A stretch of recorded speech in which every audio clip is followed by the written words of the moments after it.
I am blameless. I have done nothing wrong. You are accusing me unfairly. I love that that's the first thing the stream hears. Yep. Where's the proof? You gotta show the proof. Yeah, no, they should know. They should know that I am being attacked. That I am the victim here. uh. All my homies ate oranges. How dare you? And Guam. How fucking dare you?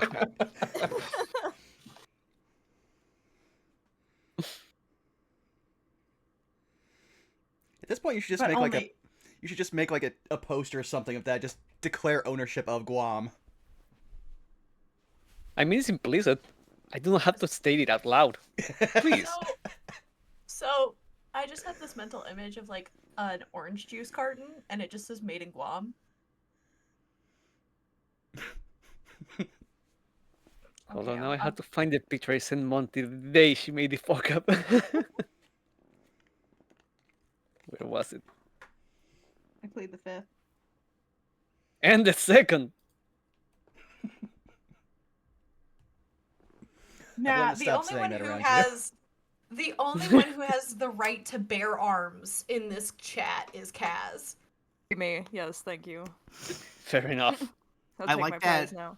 That meme that you linked to Zan, because now all I imagine is just Vern.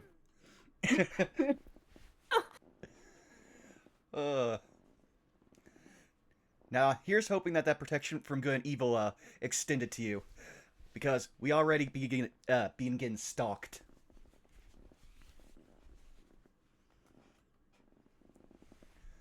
But yeah, we've had a pretty fun time. We hope you all had a good holiday of whatever you're choosing.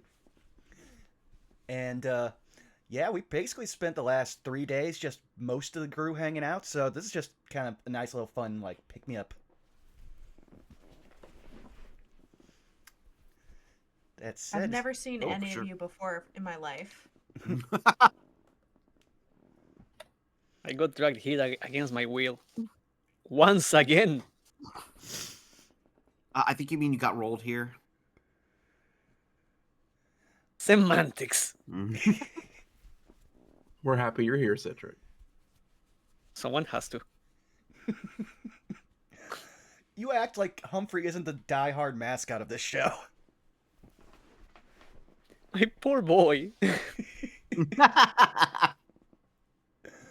I mean, he to is- be fair, he is kind of perfect for it.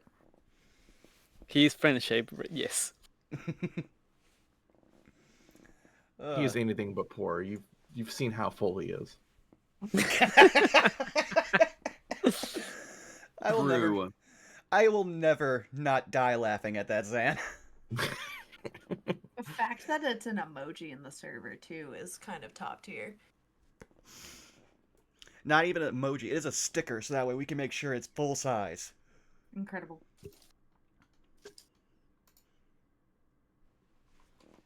Citric, you should go first. Me? Well then. Hi there, my name is Cedric. You can find me pretty much anywhere at Cedric King, anywhere being Blue Sky, Twitter, etc. I did finally, after months of just like moving things around, decided to like start scheduling for next year. So I have a couple slots open for commissions if anyone is interested. That is like you can find that on both Blue Sky or Twitter. Other than that, yeah, you can find me. You can find me posting like doodles there and playing here every other Sunday with these goobers. That is pretty much me. So why not throw it at to Skelly? Oh, hi. How are you? Didn't see you there. It's Skelly Alpha. Findable on Blue Sky and Twitch under the same names. Next week is still schedule-wise a little bit up in the air. Post holidays. I know tomorrow I'm doing Pacific Drive, and Tuesday I'm doing Helldivers with one of my pals, Hatter. Friday we're gonna probably get back to the Paper Mario Randomizer if people can make it, so that'll be fun. We solved the issue on that one. It was me overlooking a door. Other than that, I'm prepping just for the new year. Really, I'm getting my webcam I think tomorrow I'm gonna start working on rigging up the 3D model. So that'd be a fun upgrade, change of pace. Other than that, the hunt for an extra tabletop campaign to join to fill a time slot is also still underway. So if people hear something, let me know. Other than that, that's me. Let's give it to Zan. Because we I'm powered Skelly's favorite. Hi, you can find me at twitch.tv/ZanLessGrim. Over tomorrow at 7 p.m. PST, you can catch me running some Dungeons & Dragons for some friends. On Tuesday, you can catch me over twitch.tv/Distortion Devil at around 2 p.m. PST, where we're going to continue through our playthrough of his Vecna Eve of Ruin. We just started, so if that piques your interest, that'll be there. Then Thursday, over twitch.tv/Monty Clue at around 7 p.m. PST, we're going to continue going through her running of Dungeon of the Mad Mage. We're pretty deep into that one, so if that piques your interest, that'll be there. And then Saturday, I believe we are on for twitch.tv/Unexpectables at 6 p.m. PST. I believe we're back on for some Gateway, so if you like Fallout, that will be there for you. And I believe that's me for the upcoming week. So I will toss it over to slowly looking at the group. Kaz. Hello. Hi, I'm Catastrophe Cost. You can mostly find me on Instagram. I do have a Blue Sky. I do have a Twitter that I promptly ignore. I for once, I can say I am up to absolutely nothing. Let's go! All of my commitments for the past 2 years have finally been filled, and I'm going to go disappear and not exist for like 2 weeks until I decide to come back. But moving forward, I have a lot of big plans for next year. Launching a shop, hopefully. On top of working on a lot of competition costumes. So if you want to watch any of that stuff, Instagram is the best place to find me. And when I'm quiet, it's because I will be sinking into my bed and ceasing to exist. So that's all. I'm going to throw the gauntlet at Saris. I'm gonna at least try to catch it. Hello. You can find me all over the internet at Tixtixel, where we're doing a lot of art. I'm actually hoping with some personal stuff that I've got going on, some personal projects, I will have work in progress to sort of peep at. Recently in the art world, I made some of the folks in this lovely chat some really fun talk sprites. And in addition to that, I completed the first out of a series that I've been working on, which is basically taking my lovely brain children, my OCs, and turning them into tarot cards. Working on the second one of that. If y'all are a fan of tarot, the most I will tell you this is that the next card is the Tower. Beyond that, Friday, you'll find me over on Skelly's channel, where at the very least I'll speak for myself. I will be there ready to paper some Marios. Ooh, yeah, and collect some stars and try to figure out what is wrong with everything in the world. And then I believe, don't quote me on it, but I believe Saturday is we don't have No Love Work Extra, do we have this Saturday? Do we? I think we do, because we Do haven't. we? I'd have to double check, because I think. Okay. Because yeah, yesterday was supposed to be a Save by Spell, but we're still on our Okay. break. Okay. I wasn't sure when that was kicking back off. So assuming that we are back this Saturday, we are back this Saturday. Trying not to get poisoned by Elizabeth Bathory. That's great. And then we will be back here in 2 weeks. So Vaughn, I think it's your turn. Okay, and now I'm also just trying to fix, because apparently the alerts are going off, but they're not being picked up in OBS. Oh no! Yeah, so I might have to just remove alerts from this from these two captures and have to bring them back some other time. But let me see here. I can try one thing. I know if you redid alerts recently, like I did, there's a setting on the browser source that you have to set to not have them load when the page is not active. Because I was getting doubles the other day. I haven't done anything new with my alerts, so I don't know what's going Okay. on. But yeah, I have taken them out. Let me see. Now I'm putting them back in. Control. Yeah, they should be muted. All right. Well then, hi. You've already found me at twitch.tv/BurnoutVaughn. You can find me on. Well, I'm technically still on Twitter. You can find me there, but I don't do anything there besides just like support certain people who still haven't made this change. You could definitely find me on Blue Sky, on YouTube, and on Patreon at Burnout's Bar, where I finally have a reward up for anyone who wants it. If you're subscribed to the D&D homebrew thing, we put up the unfinished PDF for Finrook's portfolio of patron packs, which has all of the packs as shown in Pack Tactics Series 1, 2, and 3. So if you want to check those out, they're up there for you.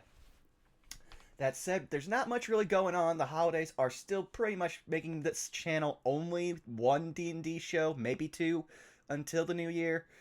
And then we'll possibly have a much more regular schedule. That being said, yeah, the only other thing that should be coming up next week is more No No Love War Extra, where, yeah, we just realized that Moon is colorblind because she can't see all these red flags. Oh no. Oh, Moon. Damn it, Moon. I know.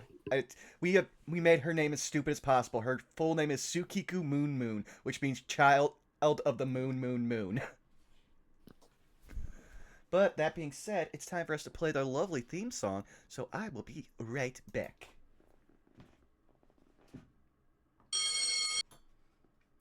2 weeks in a row.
I make exceptions. Also, I did realize one thing that it will be lucky for future. Because I record through OBS, since OBS isn't picking up the alerts, at least it'll be good on YouTube. Mm-hmm. That's useful. Yes.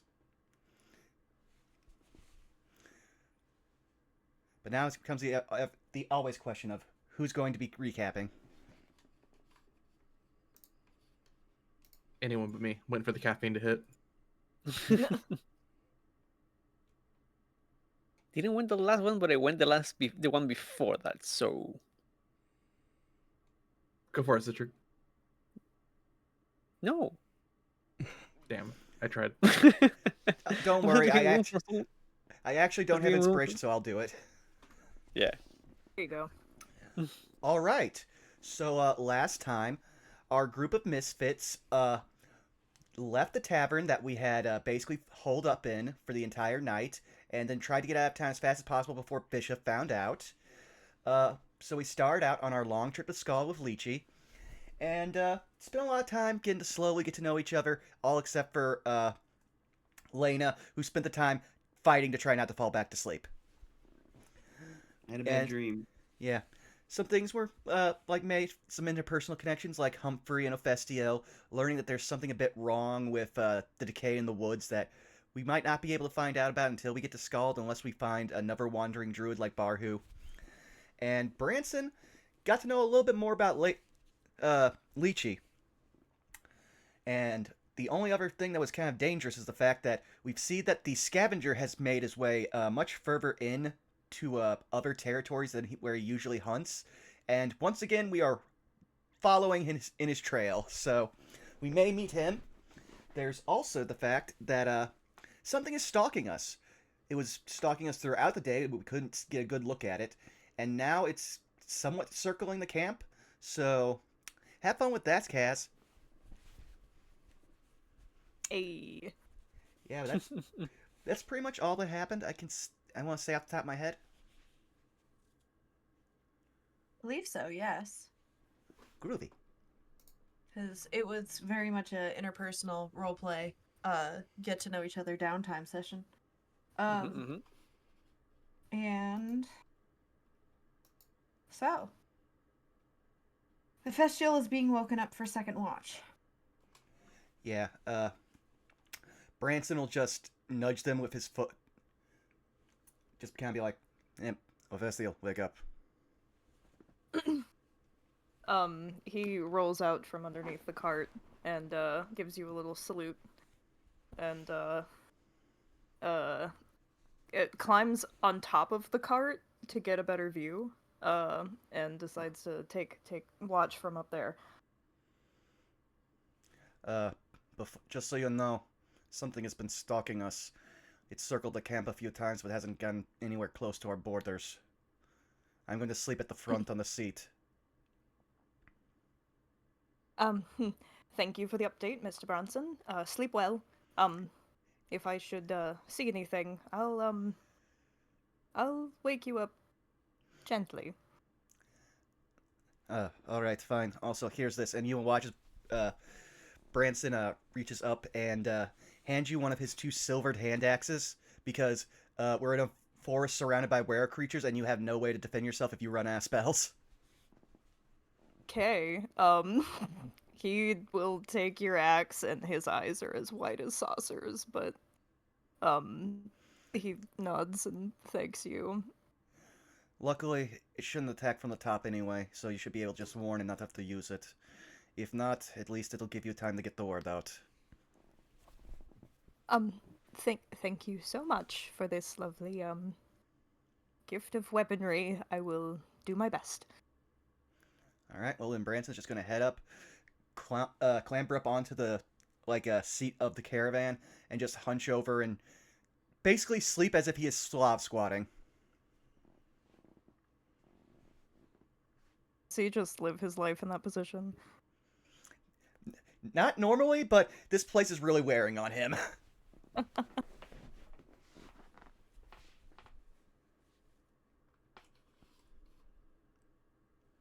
So, he's asleep.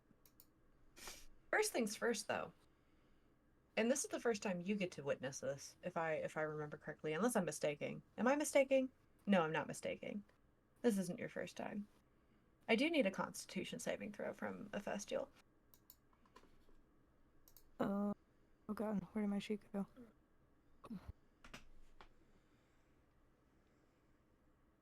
Hold on. The laptop's being weird. Okay. It'll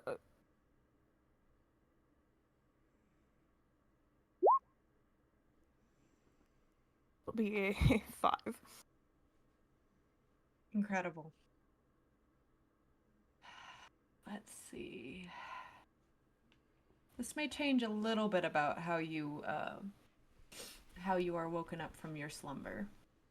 That's all right. Where is it? Where did it go? I believe it's this one. This is the one that I want. I could be wrong. You fall asleep, hidden, out of sight, or so you think. Then,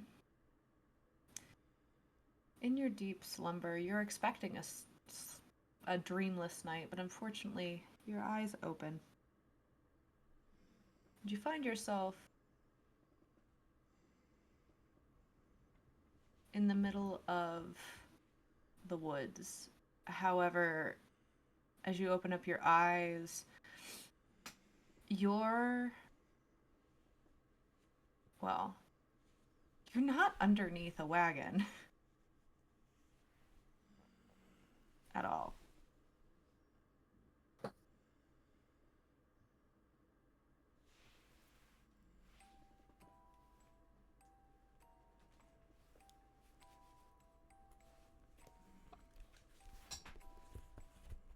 Your eyes adjust and you see the sky full of overcast. You hear whispers in the woods, like things between the trees, but surrounding you, you don't see, frankly, anything. You don't see anything but plants, that is. I'm going to adjust the volume just a smidgen, because that's a little louder than I wanted it to be. Or not, that's fine. Thanks, Roll20. And the biggest thing to note is as you feel the ground around you, you don't feel a path either. In fact, you find yourself laying on top of probably some sorts of like lower canopy, if or not lower canopy, I'm sorry, lower level forest plants, different forms of ivy, strangleweed, plants that you definitely weren't surrounded by when you went to sleep the night before. I would like you to roll me a perception check.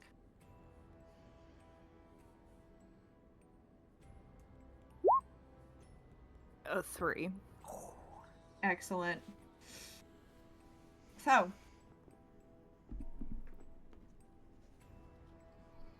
you hear the sounds that you're hearing in this audio, actually. The sounds of a child laughing and then all of a sudden it disappearing.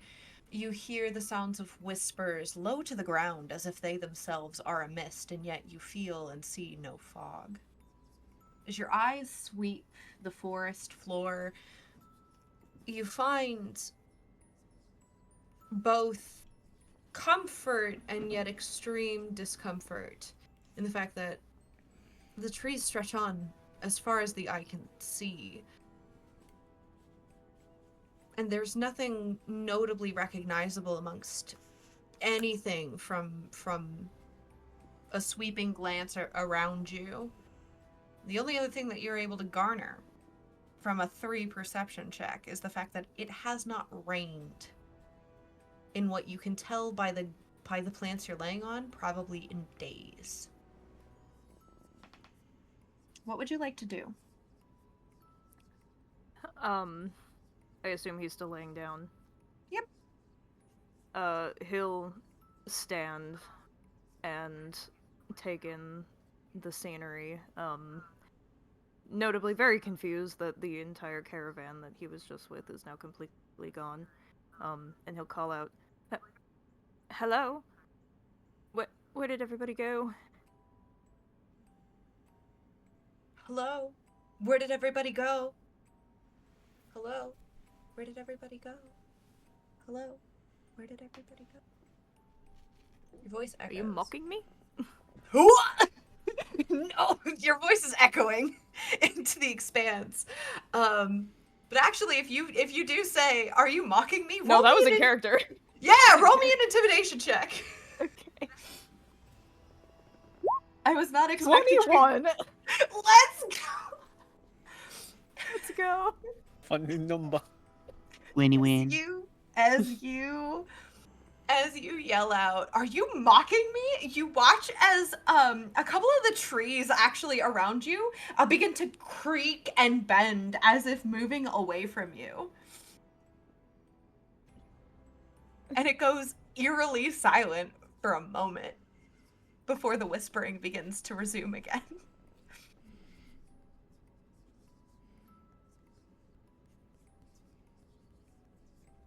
You know, that's awfully rude.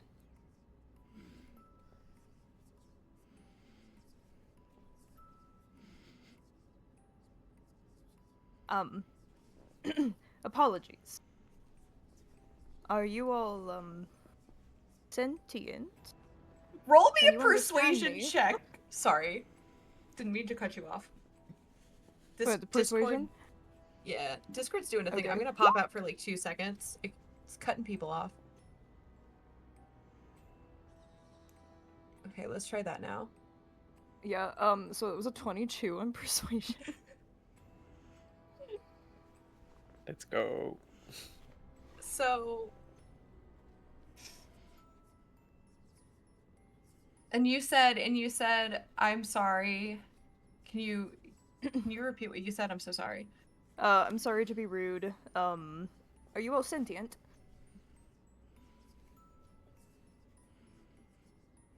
You are sentient. It's like you hear your own voice back to you, but the words have been rearranged. Like Yoda style? More like if you were to take like the audio clip of your voice, cut it out, and put it in a different order to create a sentence.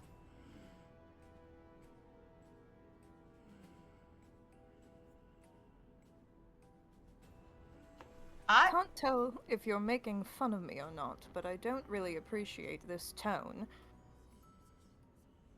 Not making fun of you.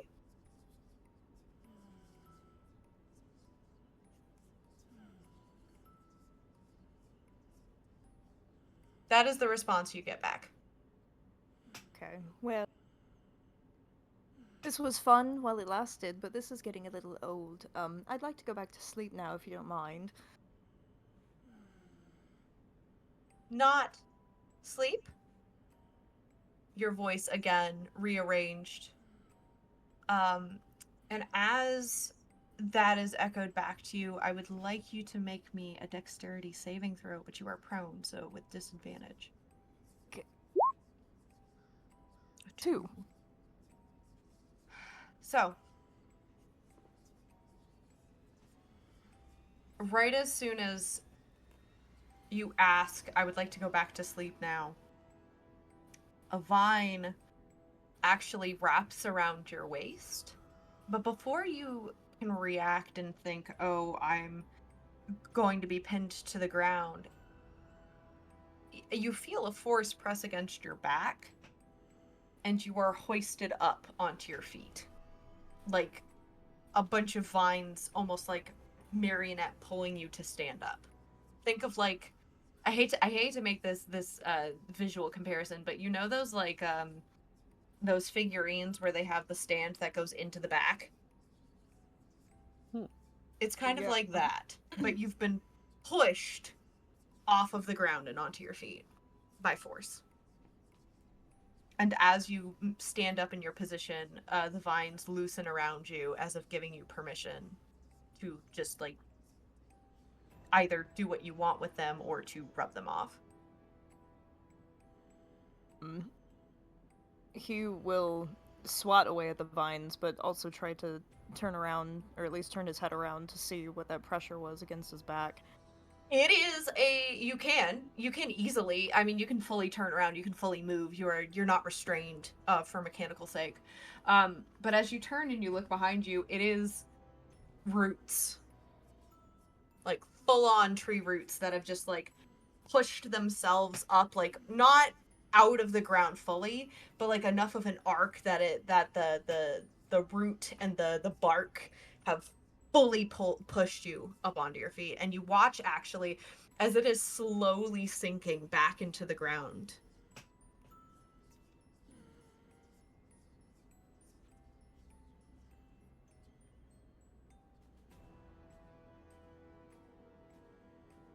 He looks around the forest again, curious if anything else odd is happening, like he can't believe what's going on before his eyes right now, but he Roll me another perception check, this time with advantage. okay. 8. Okay, and with an 8, what is it that you said that you, or what was it that you were about to say that you were going to do? Oh, as the roots that assisted him a second ago start to, or are disappearing into the ground, he'll give them a little wave and say, thank you, I guess.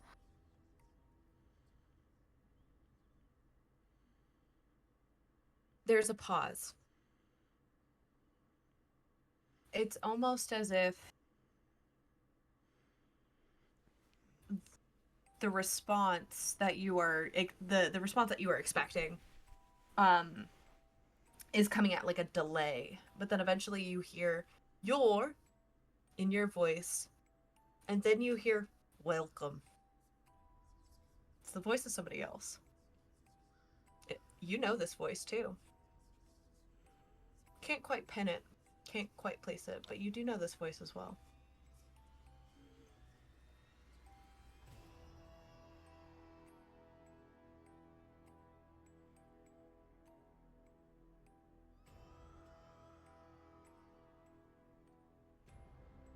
Um, with that and with a very unsettled heart, he'll just sit back down.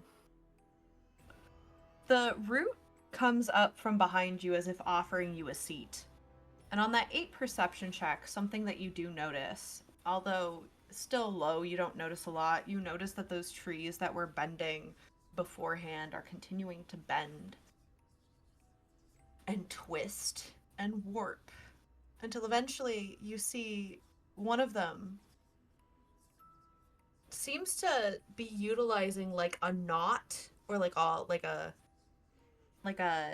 yeah, it's called a knot. Yeah, the knot in its trunk along with what appears to be like a crack seems to be morphing to look almost like a face, but there's something very uncanny about it. And there's this other one that you notice that the shadows on it seem to be almost morphing until at some point you see a face. Roll me an insight check.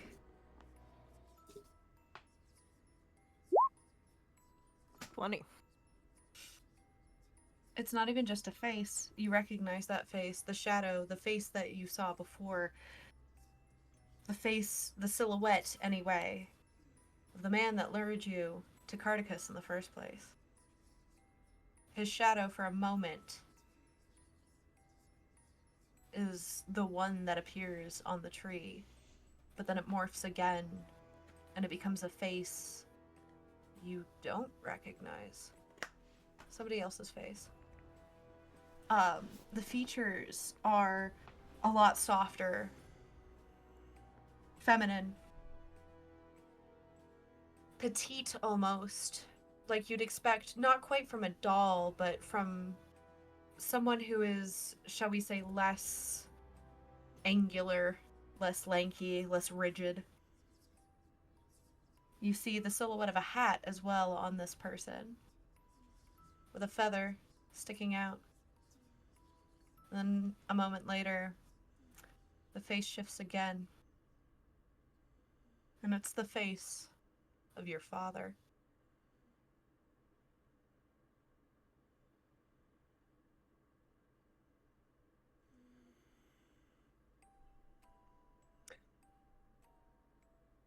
You, Oh, go for it. the tree speaks, the one with the mouth looks at you and says, you, and then in a different voice, one that doesn't belong to you, lost. Oh, wait. I'm confused. You're not. What are you?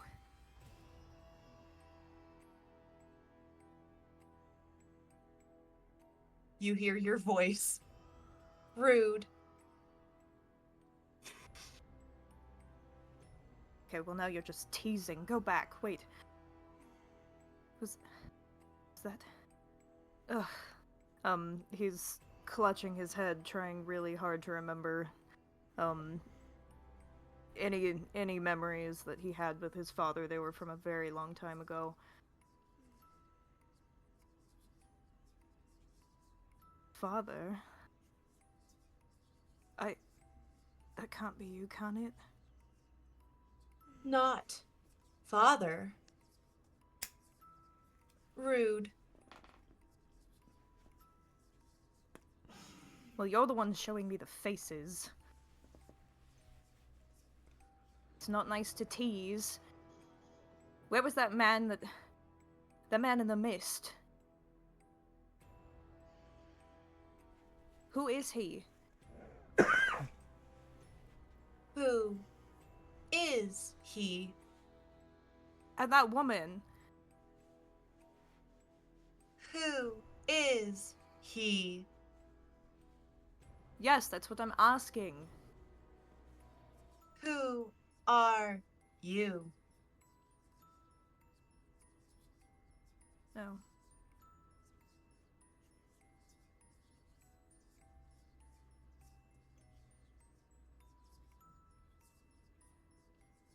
The tree begins to warp again. The crack in its bark beginning to form into more of a smile. This time you know that is a smile. And it asks again, who are you? Who is he? And then in other person's voice, you hear, lost. Lost. Your voice, not. And then another person's voice, welcome. The shadow on the other tree warps, and it looks exactly like your own silhouette.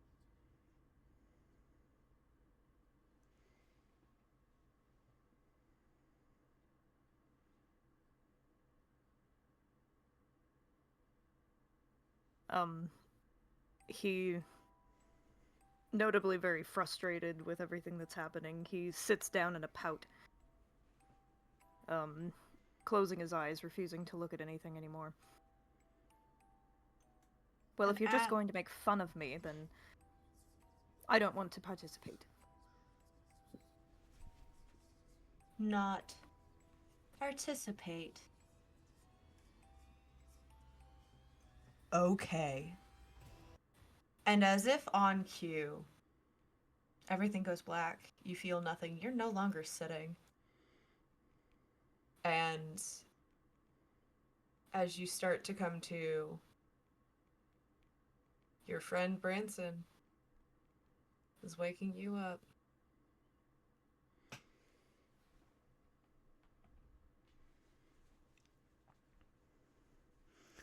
Do we want to go back through everything we did before this?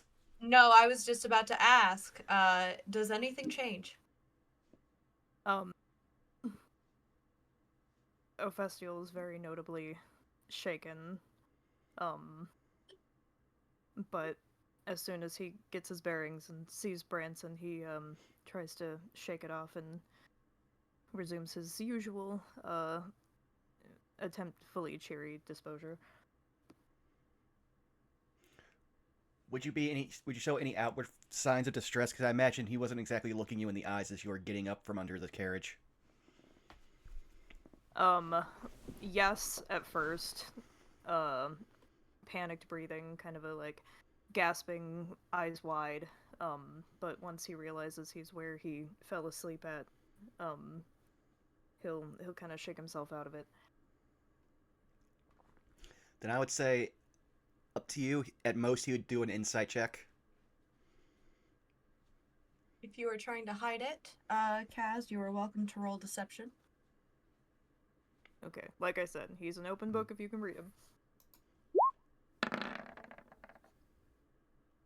Well, I don't think I'm reading shit. He can't even read. I can't read. Oh no. Yeah, I'd say you can see that there was probably some panic that happened, but the second he snaps out of it, it seems to be gone. All right, then if Ophestiel wouldn't have mentioned anything, he wouldn't have said anything. He would have just let you climb up and then handed you the axe to protect yourself and gone to sleep.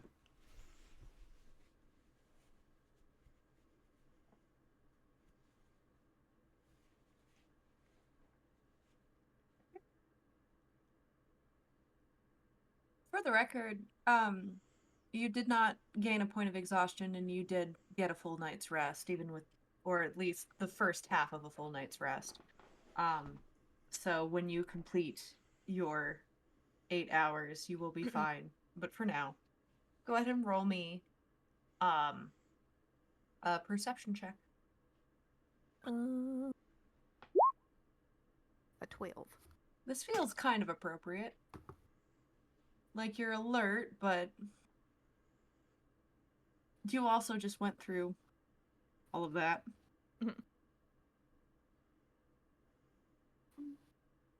Oh, was Vern around to help keep watch? He would probably be around, I think. I guess that'd be up to Saris. In your perception check. Give me like 2 seconds. I got a dog sniffing my plate. Hang Yep. on. No. Aww. Good Hey. boy. Hey. Nope. Nope. Sorry about that. Unfortunately, dogs will in fact eat trash. So, on a 12 perception, I'll go ahead and let you know that there is appears to be an owl, or an owl-like figure, so to speak, perched on top of the front cart of the caravan. Or the front of the cart, I should say, of the caravan. There's only, two. Front of the Two wagon? cart. Huh? Nothing.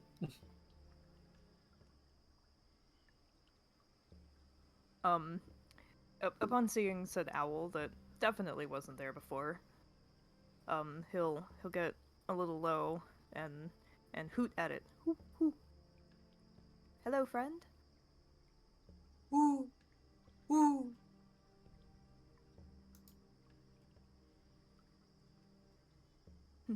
You know, it's odd. There's no other animals around. What are you doing out here? He looks at you with big eyes. He does not talk back.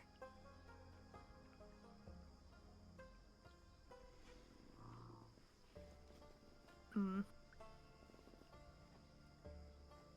But he's just kind of chilling. He's not really doing anything. He is perceiving. That much you do know, he is perceiving as his head looks around and begins to move on a swivel.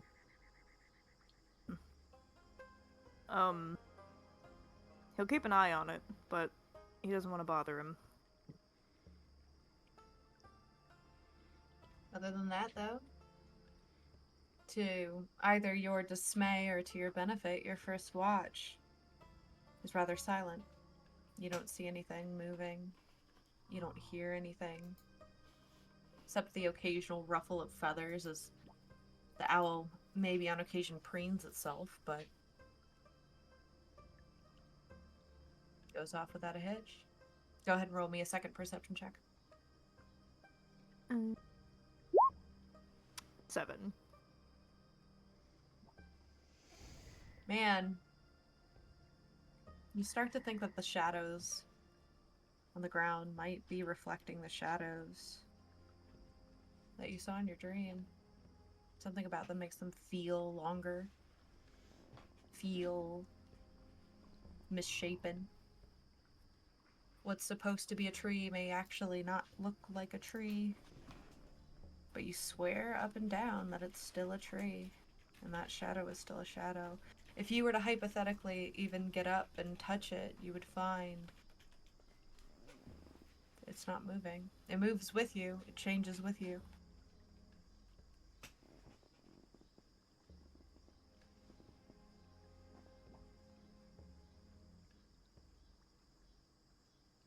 Is there anything you would like to do before the last bit of your watch? He'll he'll test the tree. He'll start to stretch and curve to one side to see if it will mimic him like they did in his dream. It does not. It is stagnant. Okay, and then with a sigh of relief, he will go wake up the next person.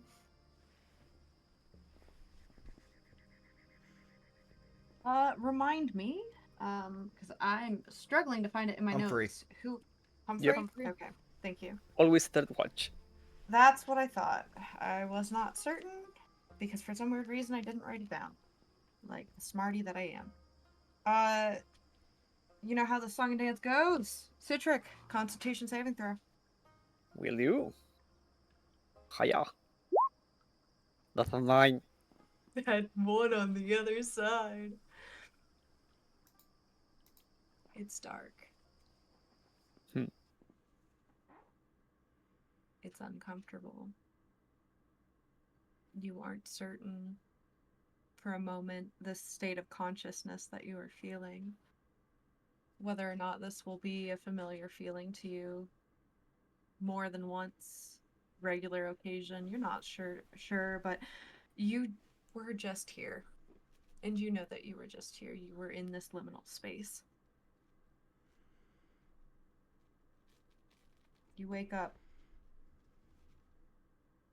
Once again, though, you find yourself in a town. But I would like you to go ahead and start us off with a survival check. Oh, will do. That's a 16.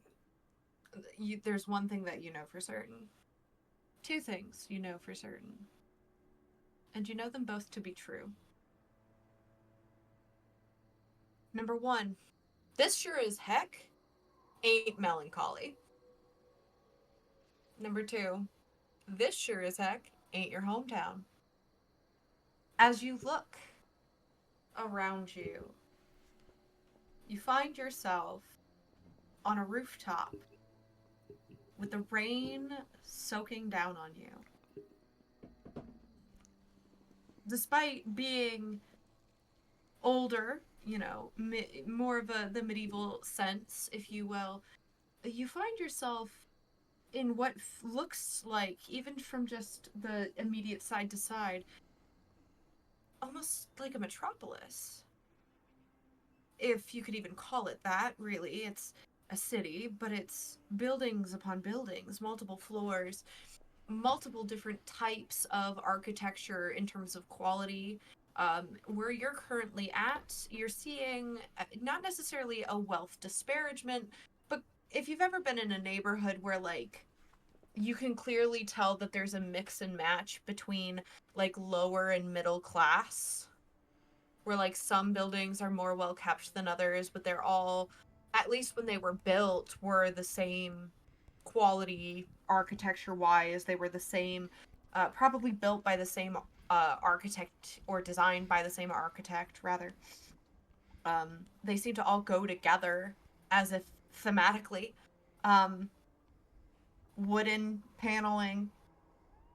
Some of them have actually, like, wooden roof panels as well. Some of them, unfortunately, made of like a straw or like a hay.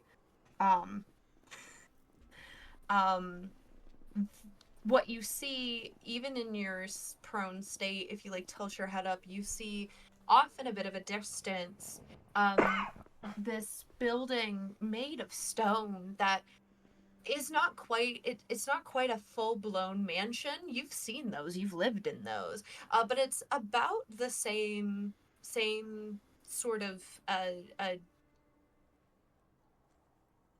or just like the same sort of ornamental sort of decorative stature.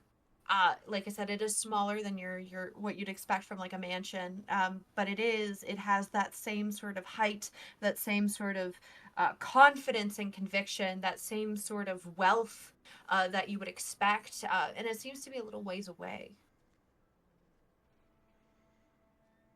And if you were to listen, well, let's go ahead and roll a perception check, shall we? Will do. To anyone? Yeah, if you were to listen, you'd immediately notice the sounds of people, people moving, people doing trade, the sound of a bell jingling. You hear a guy going, uh, bring out your dead, bring out your dead, bring out your dead, slowly getting faded farther and farther away. You hear quite genuinely the sound of a flute, somber, almost mourning as it is played, but it is beautiful somewhere in a nearby distance. And it's at this point that I ask, what would you like to Mm-hmm. do? First two questions would be, what kind of body does Humphrey have? Your body is not your own. Hmm. You are back to the state of being a gelatinous ooze. Hmm. The second one being, I'm on a roof. Do I get Correct? the impression that I was doing something? Well, one thing is abundantly clear. Your sword is out, and it's on the ground. And the other thing that's abundantly clear is that little raven that's perched up on the edge of the little lip of the roof before it makes the slant. And it seems to be preening its feathers and kind of occasionally, every once in a while, shaking because it's wet. Hmm? But other than that, you see a couple of um, what looks like tattered blankets, tarps, maybe. You see the remnants of a leather pouch. It's not yours, for the record, but a leather pouch that has been ransacked, torn to smithereens. And you see the end of an arrow with no head. Three of them, all sort of sprayed about in that little pile.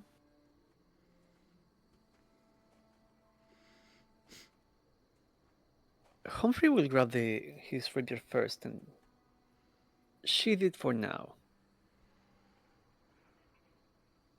keeping an eye, well, a figurative eye, on the raven as he does so. Mm-hmm. There is no visible changes there. I mean, it's Humphrey looking at will, you. hmm, Humphrey will slowly move, first of all, towards the scattered objects to see the state they are. There is anything, if there is anything left, Roll me an investigation check. will do. Investigation. That's a 12. It's really hard to say. There's quite a bit that's in tatters. You go and look inside the pouch, and well, you are able to find one thing. It seems to be some sort of book, but it's sopping wet. Hmm. And while I see signs of combat, if there were any blood, it's kind of pointless. It's raining. Yeah, it is kind of pointless. It is raining, and this roof does seem to have a drain pipe on it. Hmm. So any excess that would cultivate on the roof actually would drain out.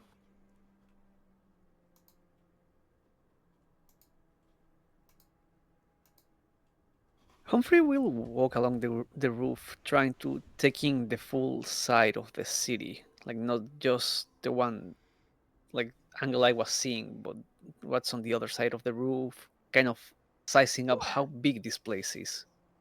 Oh, this city is massive. Still carrying over that 21.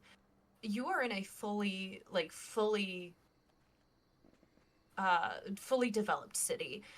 There, you can see if you look actually towards your right, down the road, you see a sign for some type of establishment. Though, what immediately catches your eye is that the text, the script that would be engraved into the wooden sign, appears to be almost illegible.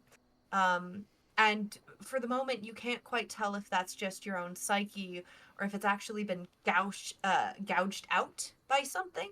It's a little Hmm. difficult to tell, and the darkness from the clear rainstorm that you're in does not seem to help at all. If you continue to look down, you even see fully developed, dare I say it, developed slums. You see tents. You see shacks made of sticks that have been quite literally tied together. Um, and you see out in the distance like a robed figure of some sort, but the robe is in tatters, and as the wind whistles, it continues to sort of bellow, indicating that this person isn't even wearing shoes. Hmm. You mentioned there was a stone tower, right? Like a fully sized building that has a tower, yes. And Hmm. it's in view. You can see it. And actually, as you start to look closer towards it, you see that there are other, not quite as grand, in terms of size, but you see quite a few buildings towards that direction to your left, that have that same level of like accoutrement, that have the same level of ornamentation, design features, uh, upkept paint, even. Hmm. Mm. Humphrey's mind, the biggest building around, he it always doubles as kind of a landmark, like it serves a purpose. Otherwise, it Mm-hmm. wouldn't be in the middle of a crowded place and be that noticeable. So, Mm-hmm. taking advantage of the roofs, he will try to move like that way, Okay. not going down to the street. Go ahead and roll me an acrobatics check. Will do. Yeah, that's a soft 20. Stop 20. You're able to do so with ease. The buildings are rather close together, and you actually see some of them have like wooden ladders. Call them, if you will, medieval fire escapes up and down along the sides. And you find that you are able to make quite a bit of distance with no difficulty. However, I would like you to also roll me a perception check as you continue to traverse. Will do.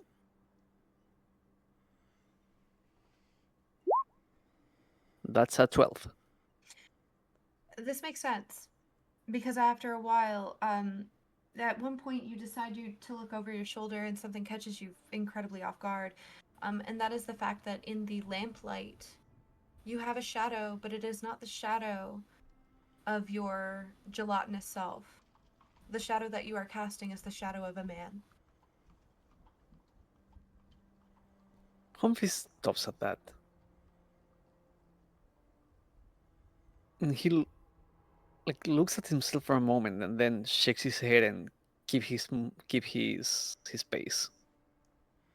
Like this place has just played with his mind long enough, and it's kind of getting tired of that.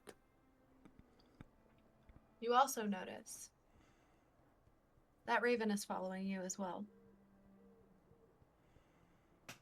And Noted. as you Hmm. continue to get closer, it continues to keep pace with you. Eventually, you reach a point. You are on top of a building. It's probably about 3 stories high.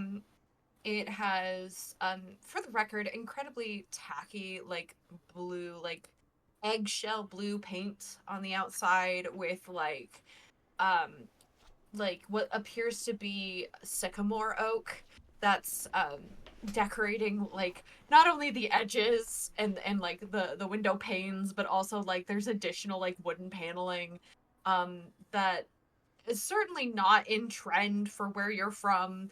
And it's certainly a choice. You know for a fact that your madame would absolutely have thoughts and opinions on this particular establishment's look, but nevertheless, you climb and you climb and you sit up top. And I'm actually going to carry over on that 12. I'm actually going to ask you for one more check right now. Mm-hmm. And that's an insight check. Ooh, will do. Insight. Yeah. Oh, not one. That's okay.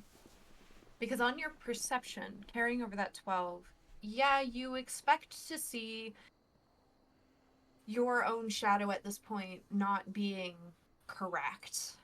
Mm-hmm. However, what you weren't prepared to see is when the raven sits next to you, looking at you and not the building, which, by the way, the stonework in front of you is massive and it's gorgeous and it's well done. There's ivy climbing up the sides, with many a window that have been properly grated off with iron. It does not look like a prison, for the record. Like I said, it's more like a mini mansion. Hmm. Um, but it is stunning in its drapery and it's even the way that the flowers sort of uh, uh, accompany it. It's stunning. It's gorgeous. It's beautiful. Um, and as you notice this raven is not paying attention to the building. The raven seems to be locked on you. It's watching. And as you look, you notice its shadow is also not the shadow of a raven. What kind It's of this. shadow does it cast? It's a humanoid shadow.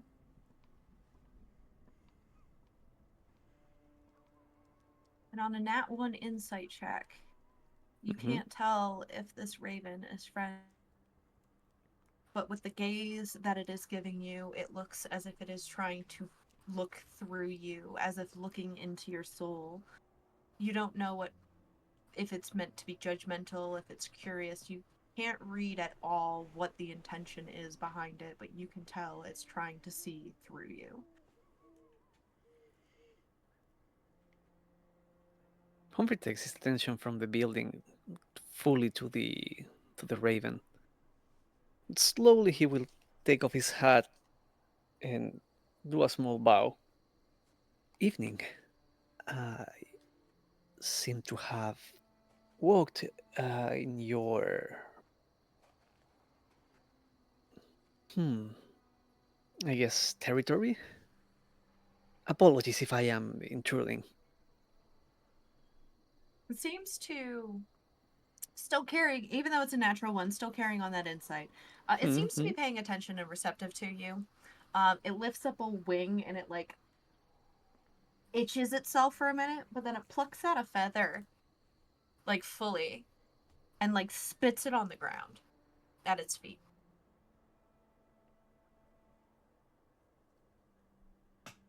Humphrey will take a couple tentative steps towards. I assume the raven tossed the feather in between the two of them. Mm-hmm. It's just at the raven's feet. Hmm. Humphrey will again take a couple tentative steps, see if there is any reaction. It's There is staring at none. you. If there is none, then he will keep walking slowly until he's close enough to the feather. I never thought that I would have to ask this of you, but because we're Mm-hmm. here, animal handling. Ooh, interesting.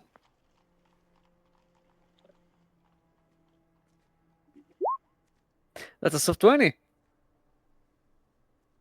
It's waiting. It does not move. It does not leave. It's just waiting. Hmm. It's watching you as you approach.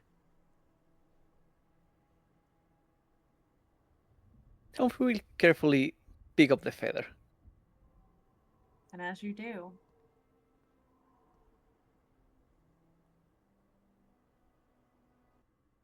the feather begins to dissolve into a inky black and purple like ooze. dripping down your hand. And slowly but surely, it begins to quite literally, um, almost as if through osmosis, dissolve into your own arm, like when you put a drop of like food coloring into water, and it begins to drive up further and further. And the further it goes, the more you feel like an electricity, like when you've, dare I say it, put the fork in the socket, like a zap, like a solid strong zap that just surges up the arm, and it's powerful enough that it shunts you awake. Oh. You don't necessarily feel exhausted. Mm-hmm. How you actually like feel or interpret the dream, I will leave you to determine whether or not you want to share that. But there is one thing that sticks with you, is that everything that you saw in that dream, every aspect of it was not as it should have been. And that is something that you can remember and reclaim with certainty. As a Festial, how do you wake up your friend? In the bucket. Oh, he's in the bucket. Okay. He's in the bucket. Yep. Bucket time. He's taking bucket time. Okay. Mhm, mhm. So Ophestial will go over to the bucket and kind of like poke him gently. Um, Humphrey, wake up. Does this happen at the same time that I shunned awake, right? Correct. Yeah, before you even touch it, you see suddenly the head form like jumping out of the bucket and start looking around. What? He's definitely startled, taken aback by your suddenness, but he's also still holding the axe that Branson gave him, and he's like two-handed, like in front of him, just in uh response. Um, Mhm. oh, I'm so sorry. Um, it it it's your turn for a watch. Oh no, no, no! You're perfectly fine. I apologize. This is. I did not attack you this time, didn't I? Nope, I didn't. Good. I'm very happy about that. That's good. That's something at least. Uh, Uh, Rocky Night. just eh, sleeping here is not pleasant. A Festial, insight check. Humphrey, I would like you to roll me a deception check. Will do. Hiya. That'll be a 7 for me. Oh, 7 over Fantastic. 6. So on an insight, hey Citric, Yes. are you being honest, son? Humphrey is clearly trying to pretend that he's not bothered, but he's clearly bothered. Ophestial puts the axe down at his side and sympathetically will place a hand on your shoulder. It's okay. I just experienced it too. But I'd like to get some sleep again, so we can talk about it in the morning if you'd like. that that is all right. And yes, sadly, this sleep is not a welcome gift around here. But take as much as you need. We will need it. Need you at your best for tomorrow morning. Likewise, friend. Good night. And And Humphrey he'll slides out of the bucket.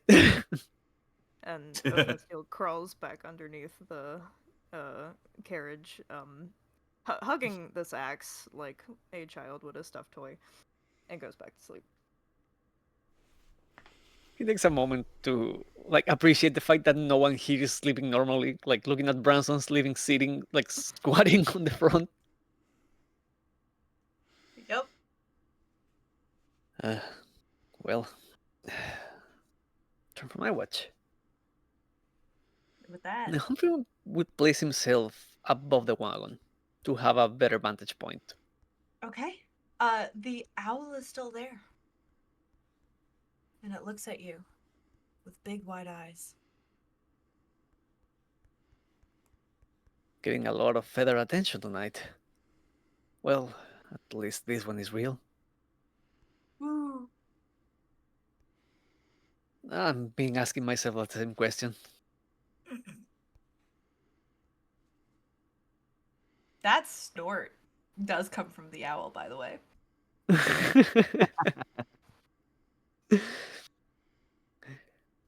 Humphrey And tips his hat towards Vern. good, good, excellent. And as we begin your watch, I would love for a perception check. And you know what? I'm Hmm? gonna give you advantage, not just because of your vantage point, but we're gonna call it the help action. Vern is Oh, giving you the help nice. action. Great. That's a 22. 22. Humphrey's popular birds tonight. So, on a 22, first thing that you notice is that silence. Hmm. That same silence that you were hearing beforehand. For a moment, though, you swear you hear the rustling of leaves of foliage to the right side, down in the forest a ways. But you swear that you hear it for a moment before it just stops. It kind of has the same sound if you've heard of like a rabbit or like a squirrel darting into a bush. It's got that same sort of rustling feeling. Hmm. You also notice something in the tree line. This almost black haze. You swear you didn't see before. And it's different. It's different. You can tell what the darkness of night looks like. Obviously. And what Hmm. you're staring at is not that. It's like a mist, but it's not. It's more like a wafting emptiness, or like you're looking into a literal void. But this haze, for just the moment, is around the trees. Until after about an hour passes, it does too begin to fade. And as we go into the second half of your watch, roll me another perception check with advantage. Mhm. 26. 6. So not only does that haze sort of vanish, something else you immediately begin to notice. To the south, in other words, from whence you came, you see the mists. You see the mists beginning, slowly but surely, to waft. If Humphrey could sweat, that's a cold drop down his non existent spine.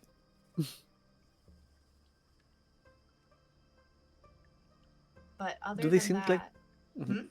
no, you first. Sorry. Yeah, do they seem like the mist? They are.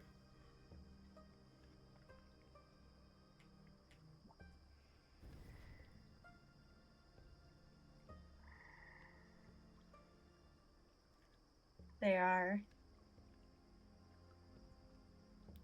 Oh, I think we might have lost that trick. I think we might have lost Citric. Oh no! Hello? The mist mist- got Oh, him! there we go. the Hello? mist. Yeah, The mist Hello? took you away. Truly. The Yeah, it mist took- giveth and the mist taketh away. right when you said they are, it cut you off, and we just had a long hanging pause. They are. Amazing. I mean, they do are. Anyway. No, but I was asking if the mist look like they are moving towards us at all. It's hard to determine right now, and from the distance away that they are, it's difficult to tell what kind of movement is being made. But you can see them starting to form. It's the preliminary stage when like fog is beginning to roll in. Hmm. Humphrey will be very alert with that, and if trying to keep himself composed and not to overreact. But if he starts seeing like the mist just behaving unnaturally, he's going to wake everyone up.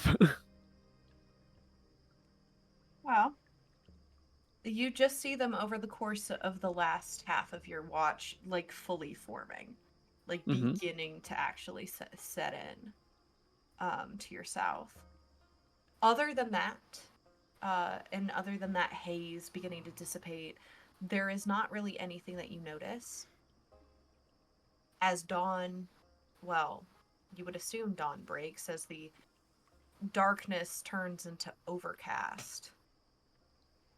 You get the distinctive sense that dawn has arrived. You're like 99.9% sure.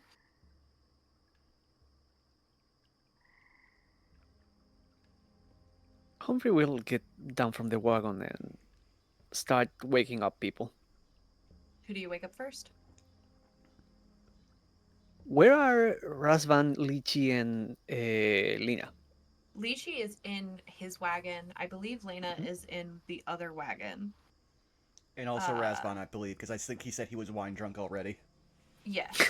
Yeah. Roswell got a full sleep, got every ounce of beauty slumber they needed. We'll see what the dice say. The other two people that are actually out and about, are Ephestial and Branson. Hmm. We'll start waking up the people inside of the wagon. So starting with our party, that is Lena and Razvan. Which one? Which one first? Let's start with Razvan. Razvan! Or I should say Zan. Constitution saving throw. 12. You have you have predicted correctly. And you find a dreamless sleep, but a full 8 hours. Actually, technically, a full 12 hours. Damn. I'm telling you that Rosé is I was making gonna say wonders. there's something I about was about to this. say, Start drinking rosé in real life. What the fuck? I was about to say, you gotta know, if he was wine drunk going to bed, yeah, he wasn't gonna have any dreams. But how do you wake up Razvan? He will gently shake his shoulder. Mr. Razvan, Humphrey, you are a sight for sore eyes. I take that you had a pleasant sleep. I believe perhaps I may have overslept, but yes, it was pleasant overall. I assume by the nature of your waking me, there is no danger, but it is time to move on. Dawn is breaking as far as the lack of danger. Who broke it? Miss. You see him like kind of playfully jesting. I envy your sense of humor, Mr. Rasmus. But we are facing the mists rising south of our campsite. I see. So there is a sense of somewhat urgency. Of course. I will be Mhm. ready in but a moment. I appreciate it. Would And you mind I, waking up Would you mind waking up Lena so I can wake up the rest of the group? sure. But I must say, I also appreciate you, my friend. The feeling is mutual, Mr. Rasmus. And Razvan will kind of dust himself off, roll up his sleeping bed, and walk over to Lena. Well, Lena. Humphrey makes his way out of the wagon and go pick up like wake up Ophelia. Okay. Lena. Constitution saving throw. Oh boy, oh boy. You got this. You are also under the protection of good and evil. Okay, I'll take it. 19. Remind me, what is, can you pop the spell protection Oh, yes. of good and evil? I'm not sure that lasts the entire sleep. Yeah, but we don't know how the system works, so if it lasts True. for if it starts within the first hour of you sleeping, then yeah. Or at least the first 10 minutes. Sorry, I forgot. Okay. Here's what I will say to this. I need a percentile dice from you, Branson, since you cast the spell. Will do.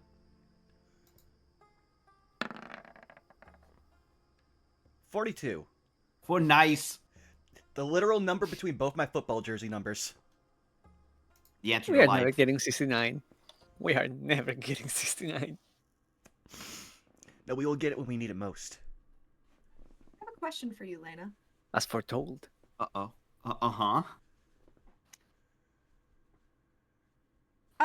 Skelly, have you ever told me, or Lena, have you ever told me the thing that makes her happiest? I believe so, yes. Let me double check. Let me look at my notes.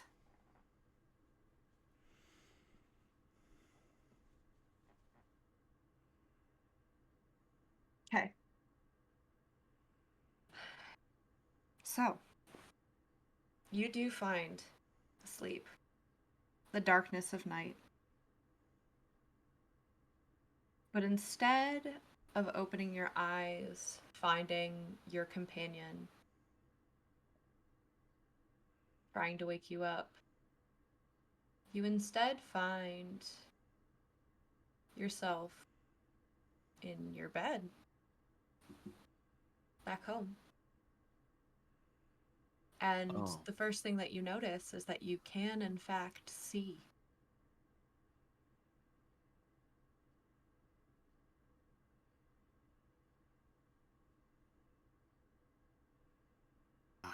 She will... I assume I'm able to move. She will, like, lean out of bed, and for a small time, it probably won't even register. Like, seeing through Vern and her runic bandages to a degree, it just kind of... It escapes her for a minute that her proper sight is back. It's not until she reflexively blinks a couple times due to actual eyes watering and not blinking that she suddenly like reaches up a hand to her face. There are no bandages there.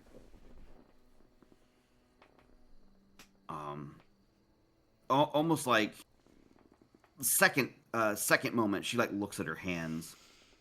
They are normal hands.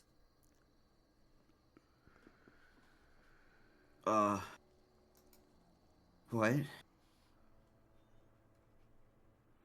She looks a little stunned for a second as she like quickly scans around the room. It's your room. Roll me a perception check with advantage. Okay. 18. So, we've never really talked about this, but I have to ask, what does your room look like? It would be a rather like rustic decoration. There's probably a lot of stuff probably made out of like I wouldn't say necessarily super expensive exotic woods, but probably like nicer woods. Like maybe there's like stained cedar things and the like. There would be a lot of like nicely carved stuff. Some nice woodworking tools would probably be present as well. Um, and a lot of like vibrant like greens in coloration. Um, she very much obviously worked as a woodworker, but she also very much likes it. Like it's like a hobby too, to a degree. Um, Obviously, there are signs that maybe she even used to like make like things via woodworking at some point, uh, as well as a lot of. I'm not sure what to call. I guess it would just be called doily patterns, almost like a grandmother's like cabin. Yeah, A lot of stuff has like doily patterns or similar like silken patterning on whatever cloth is present as well. And one thing you notice that is missing.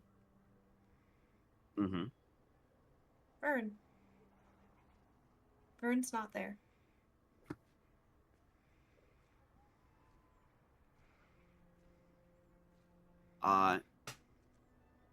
She would like let out a little call. She'd be like, uh, Vern, Vern, are you there? And she would like try to mentally reach out as well.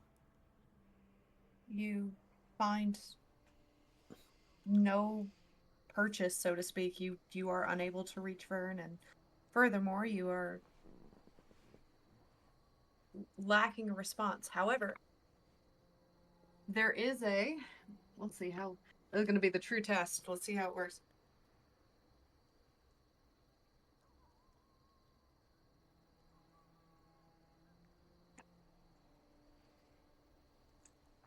It cut you off.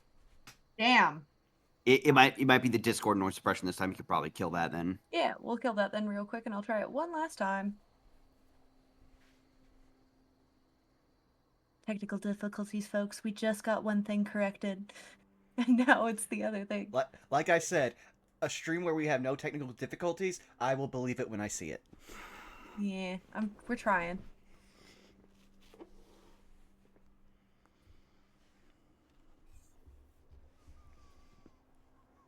Okay, let's try it one last time. Oh, got it that time. She would suddenly like snap to attention, like looking toward her door, and she'd be like, who is it? Lena! Lena! Are you awake yet? You're late!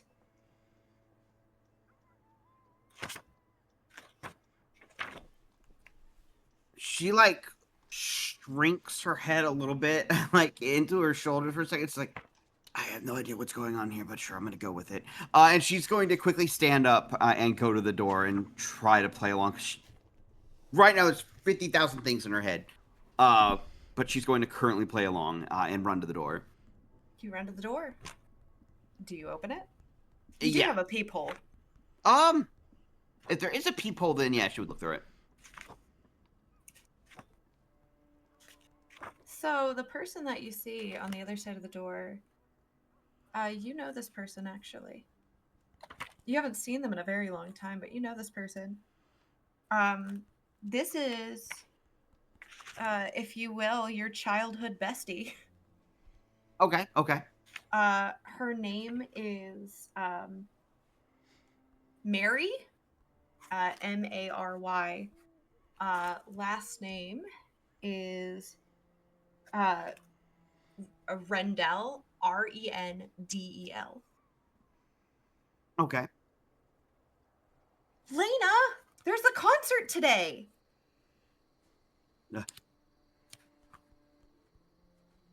Quickly, if that's true, she like swivels around like in her room, like look like did she like set herself out an outfit or something for such an occasion? Like it is something like pre-prepped. I will leave that up to if you think, with the understanding that this is a dream. If you think she would have. If it's like her own like house, like she always like meticulous like pre-prep stuff, like kind of thing. So, she would probably say through the door, it's like, okay, give me a second, let me swap clothes real quick, and she will go and quickly change into an outfit, being like, oh, what is going on? or worrying if like was everything she just experienced a dream. That you don't know. She would quickly get dressed and then run over and throw open the door.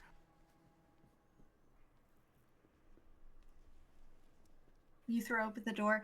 You see this individual who is, for lack of a better word, rather plain. She has, she's a shorter, humanoid. And she has this sort of like really curly, like ringlet hair, brown, that she's like tied back, there's a moment of haze. She's wearing like a really for a really like it's not like expensive, but it's a nice dress. Um, if you get what I mean, like it's not super colorful. It's not anything to it's not the best of the best where fashion is concerned, but it is nice. It's pressed for the record, with no wrinkles. She looks all well and done up, ready to go. Clearly does not look like she is, shall we say, the wellest of feds, um, but certainly isn't necessarily malnutrient.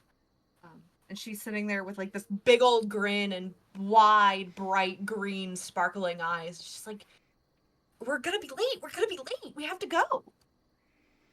All right, settle down. I'm ready. She says, as Lena like kind of like adjusts like a doublet or something that she's wearing for the occasion.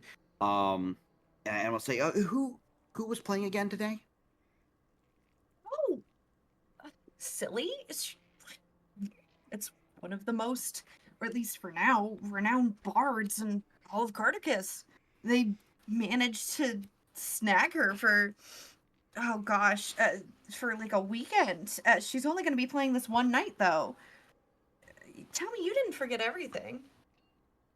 I Like, just I knew your memory was bad, but I didn't think it was that bad. now that's rightfully uncalled for. I had quite a vivid dream, a long dream.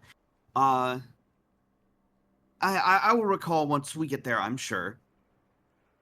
She says, kind of like acting like she's like shaking her head a little bit and still trying to wipe something out of her eyes that she can now touch.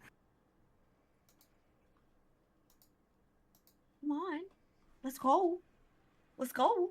Okay, lead the way, lead the way. Okay, we're going. Kind of like as terrible as it is, it's kind of like an owner telling their dog, like, let's go, come on, come on, come on, come on.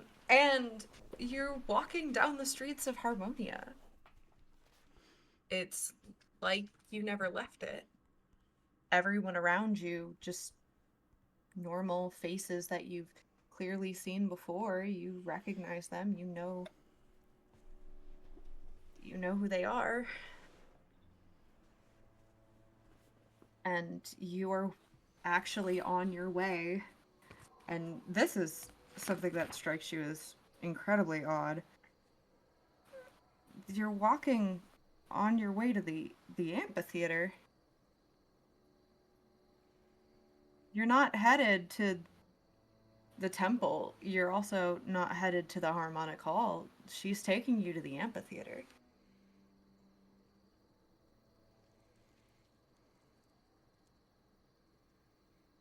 You would look over at Mary as she's following along. She says, was there a special booking of some kind?"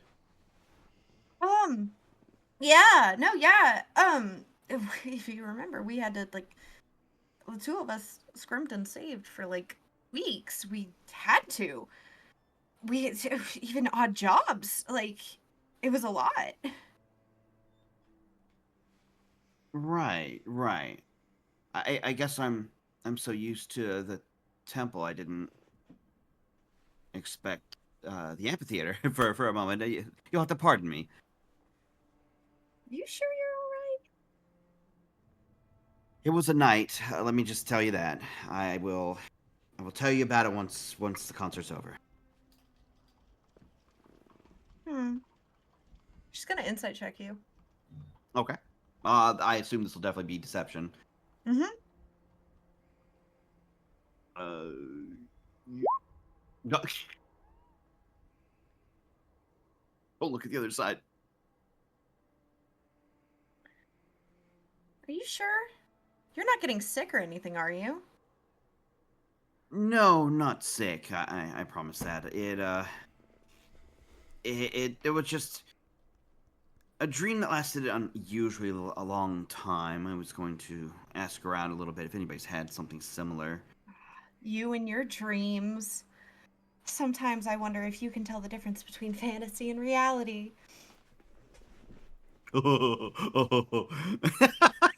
can hear the grin on your face, Saris. She says, "Yeah, all right, all right. You can have your fun." Lena says as she kind of like flips her hair a little bit and like kind of like fluffing it out. Well, if you really don't remember anything, then this is going to be even more of a surprise, I guess, uh, than originally intended. But you know what? That's okay.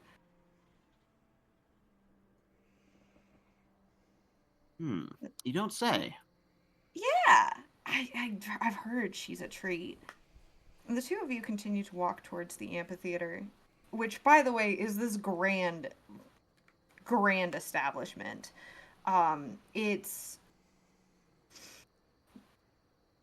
it's how do I put this? It's huge and it's open. It has this almost like shell-like dome. It's not like a full um it's not like a full dome, so to speak. It's not like a full uh like a full I literally it's not a full sphere, right? And it has this sort of not made out of wood but stone um pedestal in the center. There is a stage, like a full blown wooden stage, but there's a very specific like stone pedestal and stone stand as well, um, for people to perform on. Um, and you could tell that this establishment was very clearly, shall we say, funded by the upper class, as instead of having like no seats, because this is outdoors, no seats to sit on, the entirety of the rows are like fully varnished bench, like wooden benches, that stretch across. They almost look like pews, but they're not quite pews. um and um they most certainly have this sort of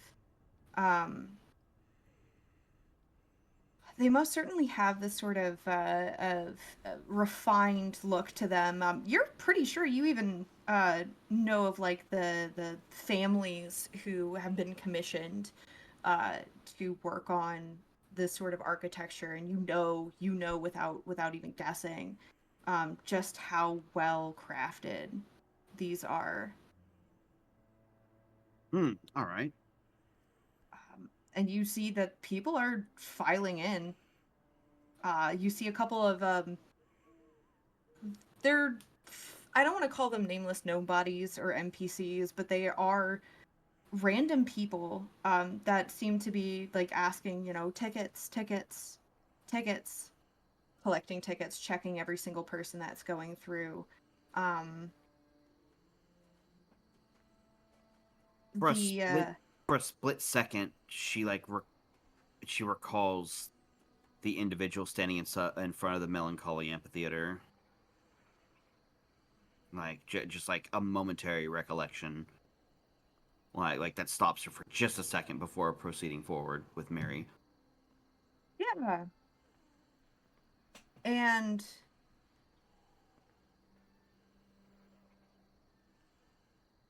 you you watch as she immediately as Mary immediately like pats herself down, like trying to find the pockets of her skirt.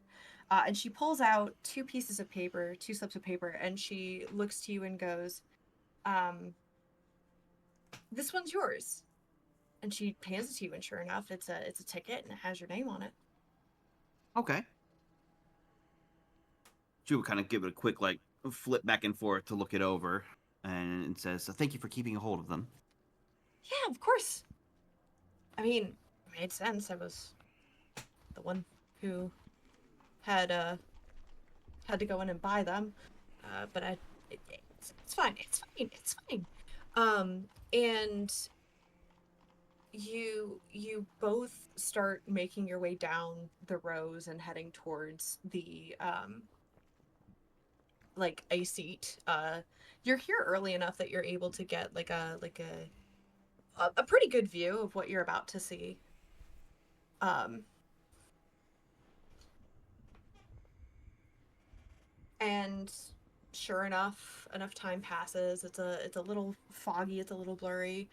Um, but you are able to get cozied in, and eventually the gentleman, the gentleman, the announcer, um, makes it up onto the stage, and he kind of like makes a tapping gesture to his throat, clearly casting some sort of cantrip, and he goes,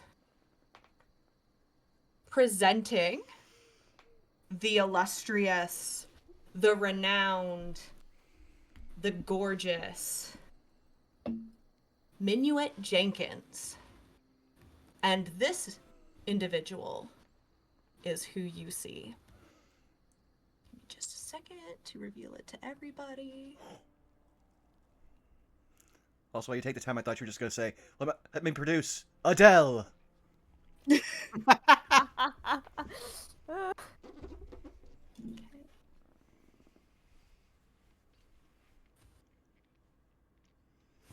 Oh! So, the woman that you see enter onto the stage with a rapier at her side is dressed in browns and reds, very vibrant, lots of leather armor, as you will. That same sort of expected, um, the same expected garb that you would find from a bard that actually went to Amherst College, clearly having tons of wealth on her person. As you see lace abound, you see little details, little trinkets all over her person. The tricorn hat, for example, has these gorgeous feathers. You have pheasant and raven, and even a couple, believe it or not, chicken feathers all tied in together. Um, and This individual, by the way, this art is by none other than a friend of the channel. I'm trying to get his user. Sorry. Whoops all mimics. Well, that's a good sign-in name. Honestly, if you're a person who has an overly armored character, you want them in your commissions list. But now that you see her, and this person in your dream is probably the clearest that you have seen to date, you have this jolt of recollection that you somehow you know this name. You do know this name. And as you feel yourself um sort of scrounging for that information, your head begins to pulse and hurt. And as you kind of rub your temples and close your eyes, brushing your hair out of your face, you actually find you wake up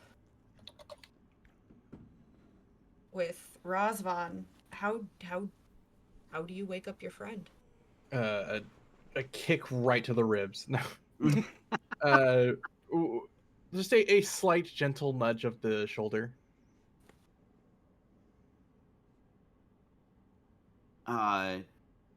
She would wake up suddenly and like kind of like bring her hands up to like her face for a second, almost like kind of like how you would cover your face like if you were like crying, but she doesn't sound or seem sad. She then like rears them back a little bit, like looking at them again, and looks up. It's like, oh, morning, Razvan. Good morning. Presume you had the evening adventures in your mind. Yeah, it wasn't exactly one of. It wasn't nearly as terrible of a dream as back in Melancholy.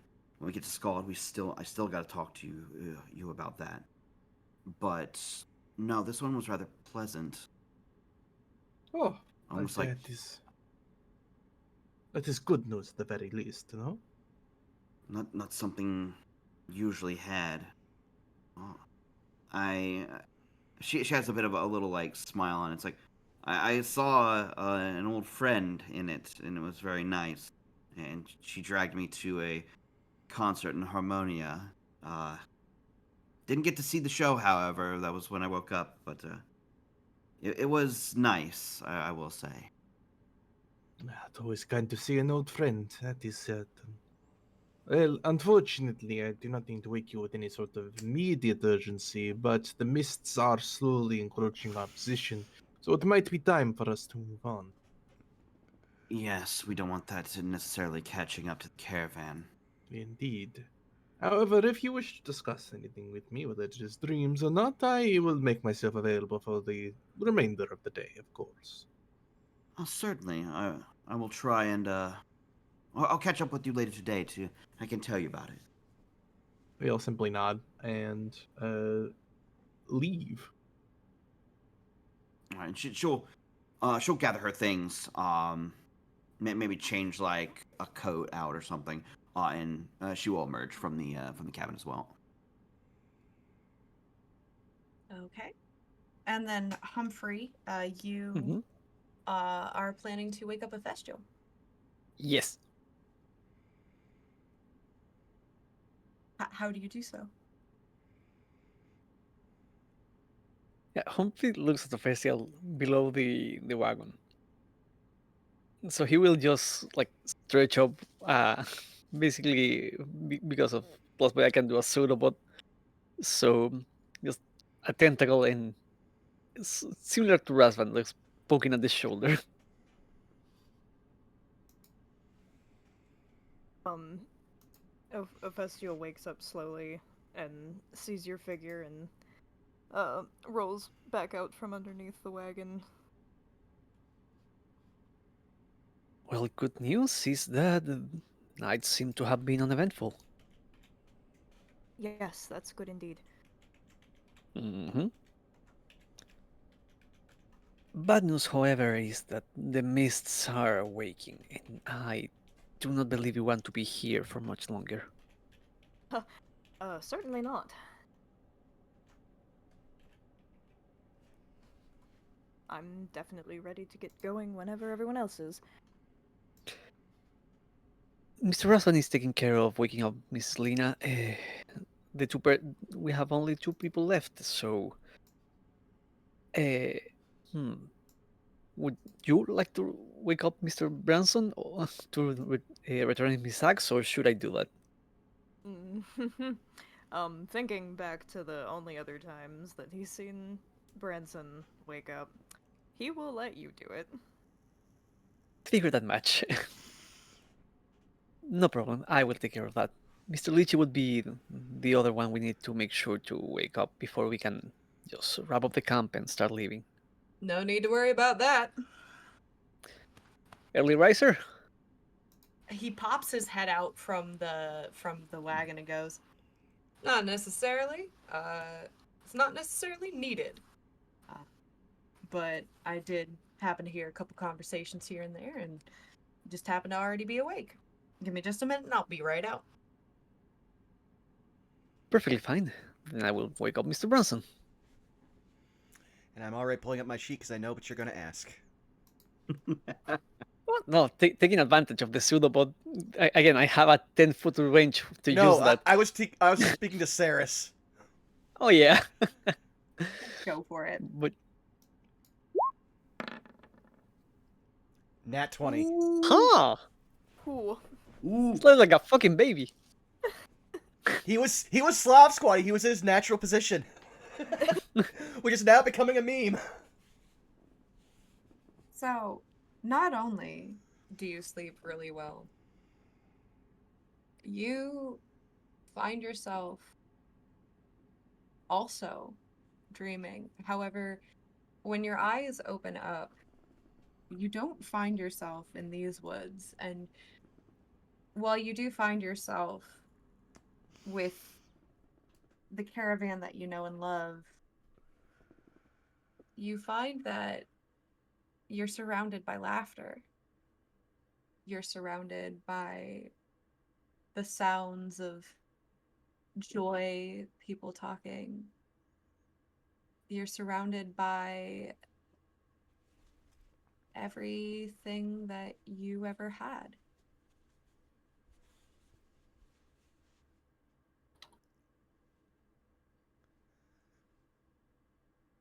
Branson will recoil and start rubbing his eyes in shock.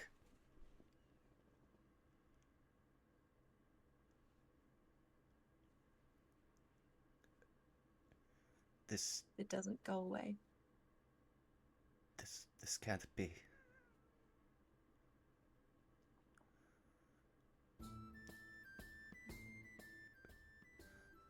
What time of day is it? It's midday. It's early morning. And of course, Branson will also look down at himself. Is he still dressed in his armor and weapons? He is not. He's just gonna stare at, like, the palms of his, like, hands with his claws. Like, again, he has taken aback. At this point, he's probably standing like a fucking statue in shock.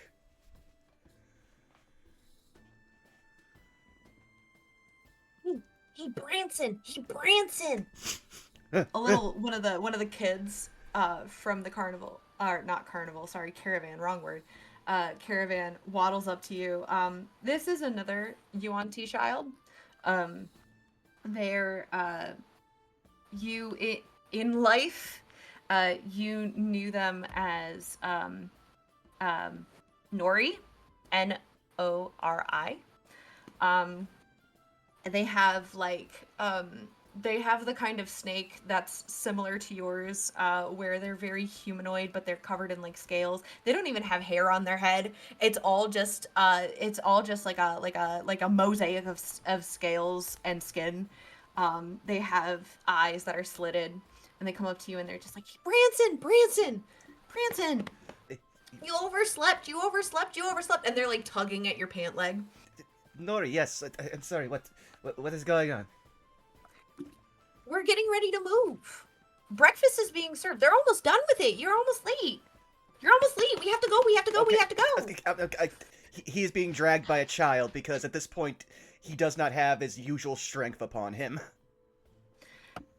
And you are fully, I mean, if you would like to resist, you could roll a strength save. No, again, he is so, like, shook. He is basically like putty. Nope, he is taken, and you find yourself in front of the cauldron, where you can smell it. It's this pretty much like oatmeal porridge, but you can smell the honey, you can smell the cinnamon, you can smell the nutmeg, you can smell all of the different spices that are being used. You see a couple of the femmes of the caravan that you recognize instantly. You know each and every one of them by name. Some of them were even people who raised you. We're all like talking amongst themselves, just general gossip, things of the day, whatever plans may be happening, thoughts, opinions, some of it petty and catty, some of it good-natured and well-spirited. And one of them turns to you and goes, "Oh, good morning, finally. We were wondering if we were going to leave you behind." And they scoop a giant bowl of porridge and hand it out to you. Branson will, I guess, in his shock, kind of revert back to his childhood and be like, I'm sorry, it was just warm enough in the caravan. And he'll just scratch the back of his head and take his bowl. You take it. It's warm. Not knowing what to do, he'll just kind of like have Nori drag him to wherever they're planning to sit and just sit down and enjoy a meal. And so I was thinking that when we actually get there, we should actually take some time to go inside the town, because I feel like we never go inside the town. We always end up just stopping outside and then doing our thing, and then we leave. And then we stop at a town, we stay outside, we do our little thing, and then we leave. And I have to just wonder, like, I feel like we don't get to see actually the places that we're supposed to go. I really want to go see them. I've never actually been in a tavern. Branson, when are we going to go in a tavern? When you're old enough. Oh, you say that every time. And you get the sense that this kid is just going to continue to prattle on and just gab your ear off. Branson's so shook, but he is overcome because, again, he has not really had he's only, after since losing the caravan, at best, he's only just now registering. He hasn't had really a moment of joy for the last 5 years. At most, he's had a sense of satisfaction. And so it's kind of left him he's kind of just falling into the illusion and letting it envelop him. And I don't, just want to add one thing, almost afraid that if he's almost afraid that he's going to spoil it. yeah. And here's the kicker is that food looks and smells really good. Go ahead and roll me a wisdom saving throw.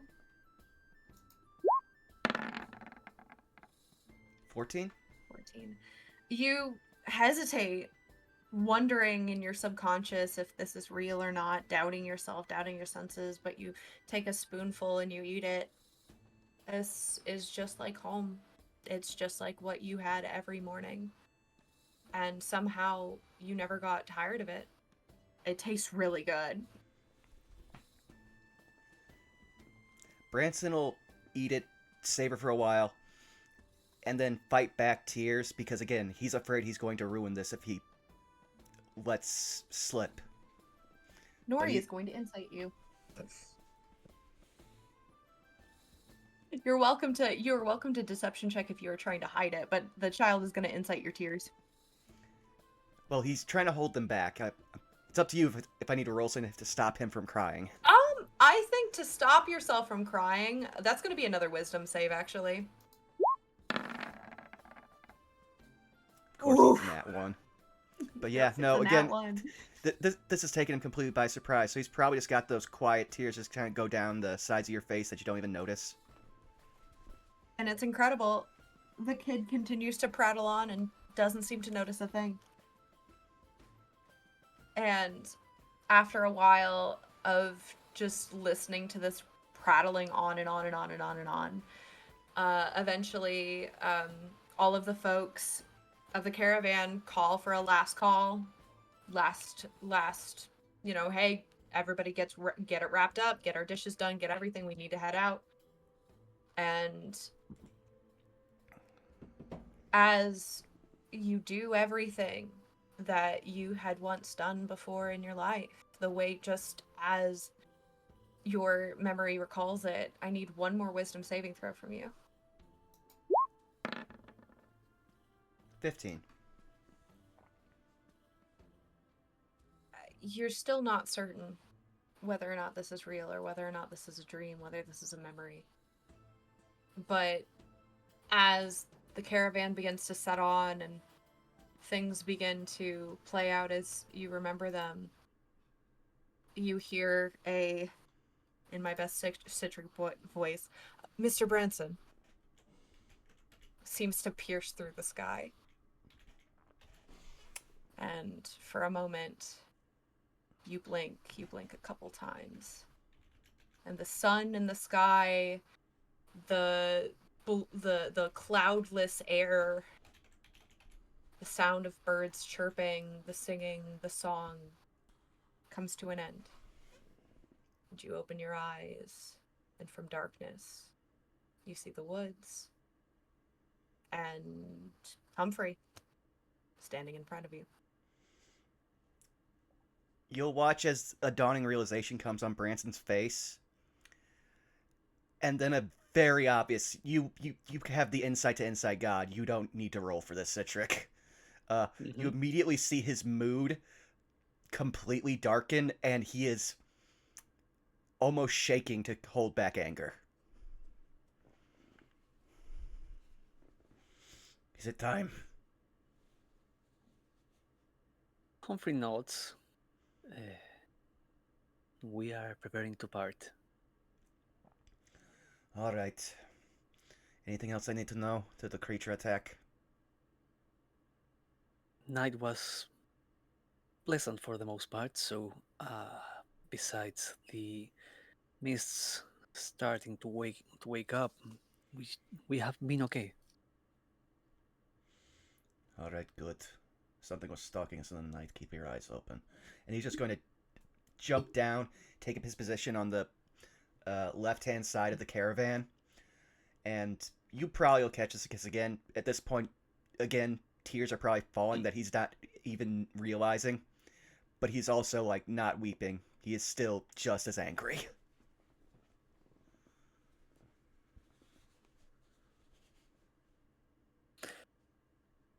Humphrey tended to like raise a hand as to say something, but just bites his non-existent tongue and nods towards Branson and moves back to the group.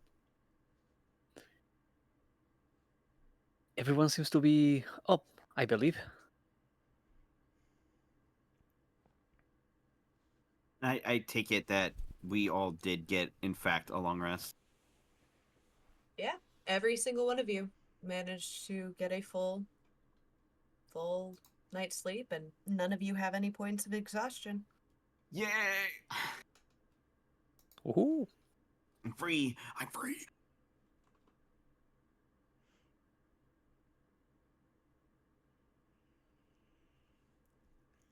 So, Mr. Litchi, we are at your command since we are. I'm just working on it, and you see him pop out for a moment outside of the outside of the curtains. Completely hops down off the wagon. Yep. Hmm. I don't think any of you all did anything to set up camp now, did you? We took advantage of the wagon already, so All right, then let me just get get our lovely ox here all set up, and we should be good to go. mhm. By the way, for anyone who is choosing to pay attention, somehow the ox was completely unbothered. Yes, tied up, but completely unbothered and slept through the night. Hmm.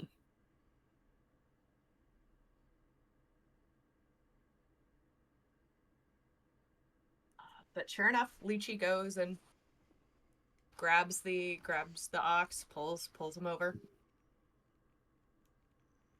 hooks him up to the harness, and I would really love and appreciate 2 different rolls. Whoever would like to do them, a percentile and a d20. Oh boy. I can take the 20. Skelly, take the percentile. You got it. Roll 69. 69. 69. 1. Yes! Oh, it is a 29. All Why right. do you continue to disappoint me? I'm sorry. And with a 1 and a 29, we're gonna take a break here. Oh! Well then. Yeah, we've already been live for 2 hours, and now's a good time to take a break. So let's do that. Alrighty, I'll stick around for a little bit so that way everyone can get their breaks in, and then I'll take mine. Also, Dracon King, Alrighty. thanks for the follow. Be right back. And again, for those who are listening in here, art on screen is by the lovely Impact Frames for Lychee Dordo, and for Minute Jenkins, that is Whoops All Mimic. And if you want to find them on social media, that is all one word. Highly recommend. They do great stuff. I'll have to go check out their other works too. That sounds awesome. Fantastic piece of art here. Yeah. Like, they actually just got... me and them actually won a raffle by Blue Kazanate, and they did one of their characters, Chibi, for each of us. And they had a really cool one.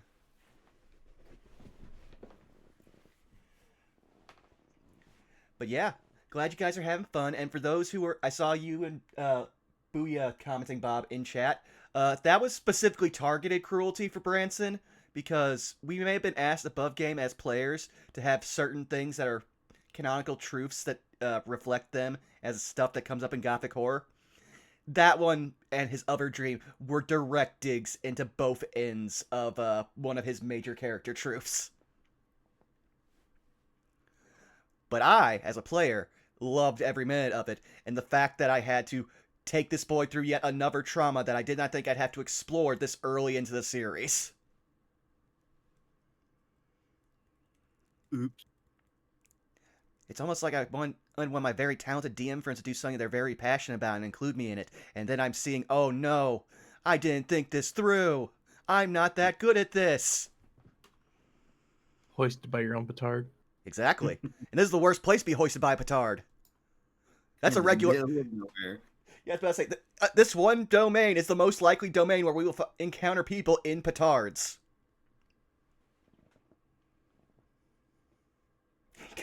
Like Tabuya, trauma, it's what for breakfast?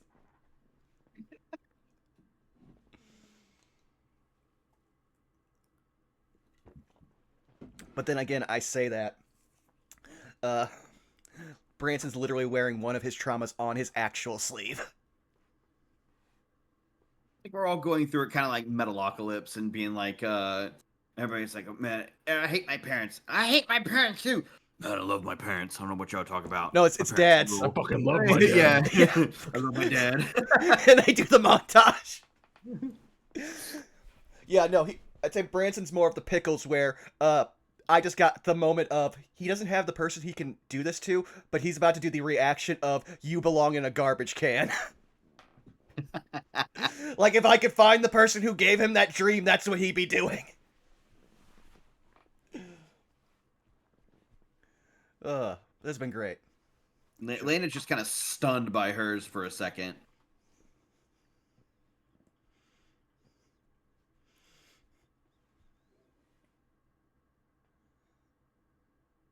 Oh no, trust me, Bob.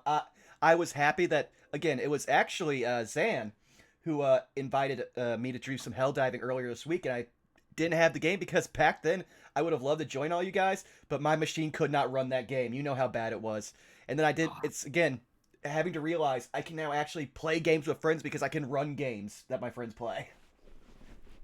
So I'm looking forward to it, so yeah, especially if I have the free time.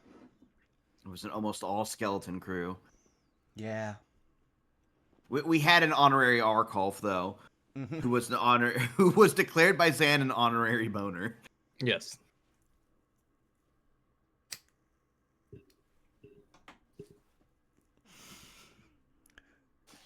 Also, the first thing I heard before, like, well, the last thing I heard before getting out of call was you calling the character Minute Jenkins. And I was just laughing to myself, thinking of the small Columbo memes.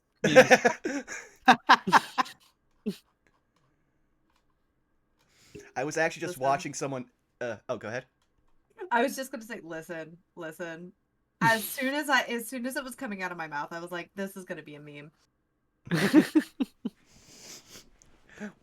No, it immediately got overshadowed by Whoops' art. He does amazing work. Oh yeah, that's why I was making sure everyone saw how it was spelled in chat as well, so that way he can get those follows that he deserves. We are spoiled for choice in the community with great artists. Oh yeah, no. And speaking of like a community, we've had so many unexpectables adjacent people just vibing in chat too and enjoying this, so it feels great. It makes me more excited for the con in March. Listen, 3 people in this call are already renting an Airbnb with another player from this channel, which is Zako. So that way we can also meet up with Zan. Yeah. That said, though, now that we've got some more people in, I'm going to take my bio break. So thank you all. Yeah, go for it. No, you are bound here forever. You can't stop me. There's a window. I'll jump. Jumps out like papyrus out the window. Yeah. I have to go to the bathroom.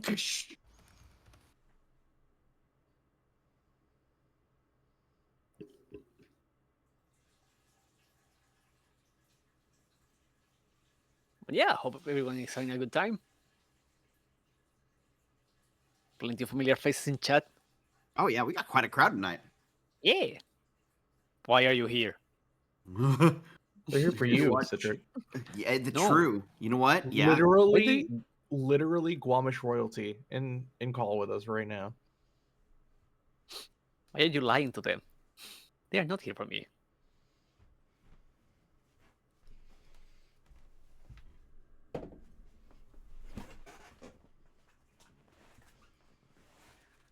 But yeah, no, plenty of activity. Like you guys had the Helldivers the other day and the Paper Mario randomizer. Oh yeah, that was a whole lot of fun. I'm glad we got that underway. And Hmm. and solved the problem. It was a simple mistake on my part because I hadn't done one in about a year and a half. I used to do them a lot before I started streaming just on my own. Mm-hmm. And for some reason, I had dead set in my mind that the house in Toad Town that needs the odd key to go to Rip Cheeto was also the same house to go to the Shy Guy toy box, and it is in fact not the same house. No, it is Hmm. not. It is a different house, and you only need to hide with Bow to gain access to it. So we have a whole nother chapter zone to explore, or at least part of one. So when we pick up, that's where we'll be starting. Also, I love that we're slowly grouping more great art in the server. First, we got Zan with MS Paint, and then we got the Whoops old mimics. Man, we're eating good for art in the server tonight. Yup. I've been doodling this whole time, BT dubs. Oh, Heck yeah. Snap. Fuck yeah. Yeah, there was something I was going to talk about, but now my brain's just completely lost it.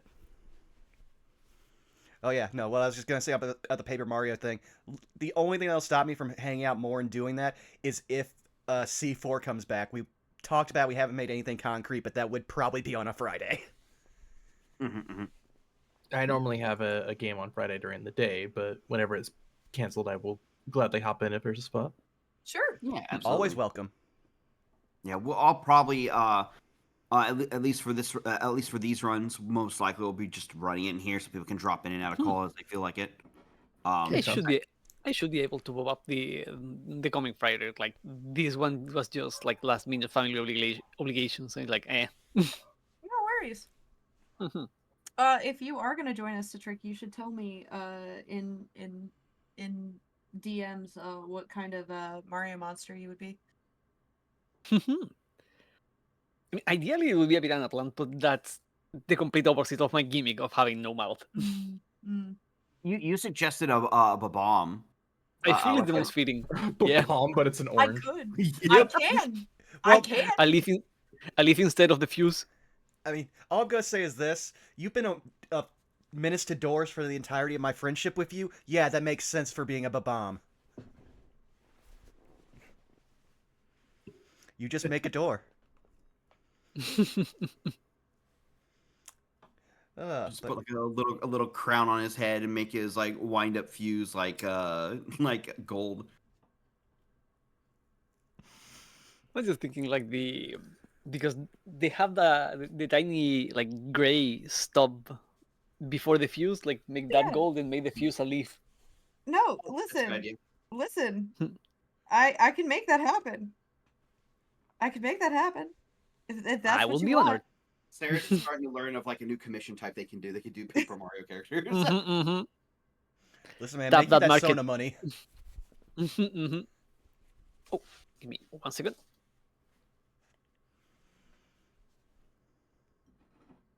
Yep. That would not be hard at all. That would not be hard at all. I could even give it shades. Sure.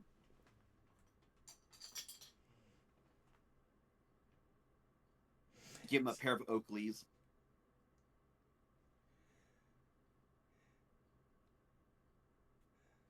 I mean, I guess, Bob. The talking animation, I've already figured out like what pose it would be. No, this is happening. This is happening. We're doing it. I love seeing my friends Yeah. thrive. Yeah, Shadow Dancer Bob, that's correct. That's correct. Listen. Here's what I'm gonna say, right? If Admiral Bobbery could have an entire steering wheel for his wind-up toy, like his little crank, Citric can have whatever he wants. Oh, Bobbery is my favorite damn character out of Thousand Year Door. He is my favorite. Cool ass pirate, like a pirate, like slash sailor. Bob wants to misses his wife like that. He's the greatest. So you're saying he's just the Odysseus? Got it. Yeah. Listen, Well, we we finally finally got the reference. What? Except, unfortunately, the ending is not as happy. fair. But listen, I'm too epic coded not to bring it up, especially after we've been No, finally it's fed. fine. I just regret to inform you that unfortunately the story that we are staring at is much sadder actually than Odysseus's. Speaking of Saris, have you played the Thousand Year Door remake? Oh yeah. Oh yeah. Like Yeah, we're playing through it right now actually. Okay, I'm gonna say one thing, but I'm not gonna say anything about it. There is new post game content. I have heard. I have not been It's spoiled, but I really have heard. good. I'm It's very really excited. good. Like, I'm not gonna spoil you on it, but there's shit to do after the game. Believe me, when I get there, I will be in your DMs. Trust. Are we all here, by the way? I think Citric stepped away for a second. No, I'm here. I'm here just in time to tell Bob to go fuck himself. He knows what he did. But no, Citric, genuinely, I could give you shades. I can give you a leaf. I was saying there's a character in here that literally has a steering wheel for a wind-up toy, so like, we can make it happen. Yeah, I would love that. Sounds really cool. Here, like, let me get a picture of Bobbery before we start. I'll just put it in chat. Yeah.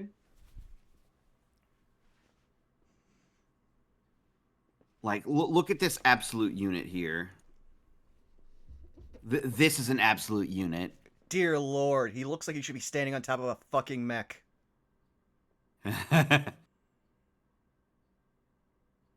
He is my favorite partner in Thousand Year Door. Remind me, when did Thousand Year Door Amazing. come out? GameCube. No, when? Oh, Oh, GameCube? Okay, no.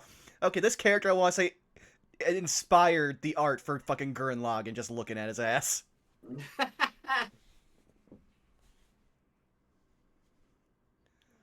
But yeah, if we're all back, I can take us on over. Yeah, you're welcome to. Sounds Okay. good to me.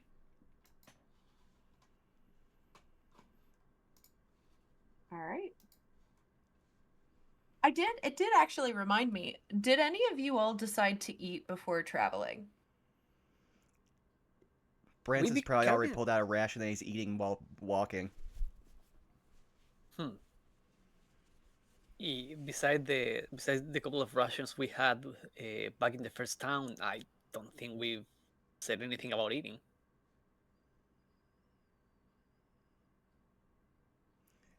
Yeah, there was the implication of what Branson thought was the thing is that there'd be at least some food that Lychee would be giving us because, again, while there's also pay, you also need to provide certain other things if you're, like, asking for muscle. And if we Sure just didn't... thing. Yeah.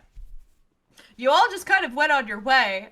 Yeah. But he does provide you with they are pretty much just rations, dried fruits, dried meat, dried nuts. It's unfortunately, at least for the start, not much. If any of you would like to insight him on while he's handing it out, you're more than welcome to.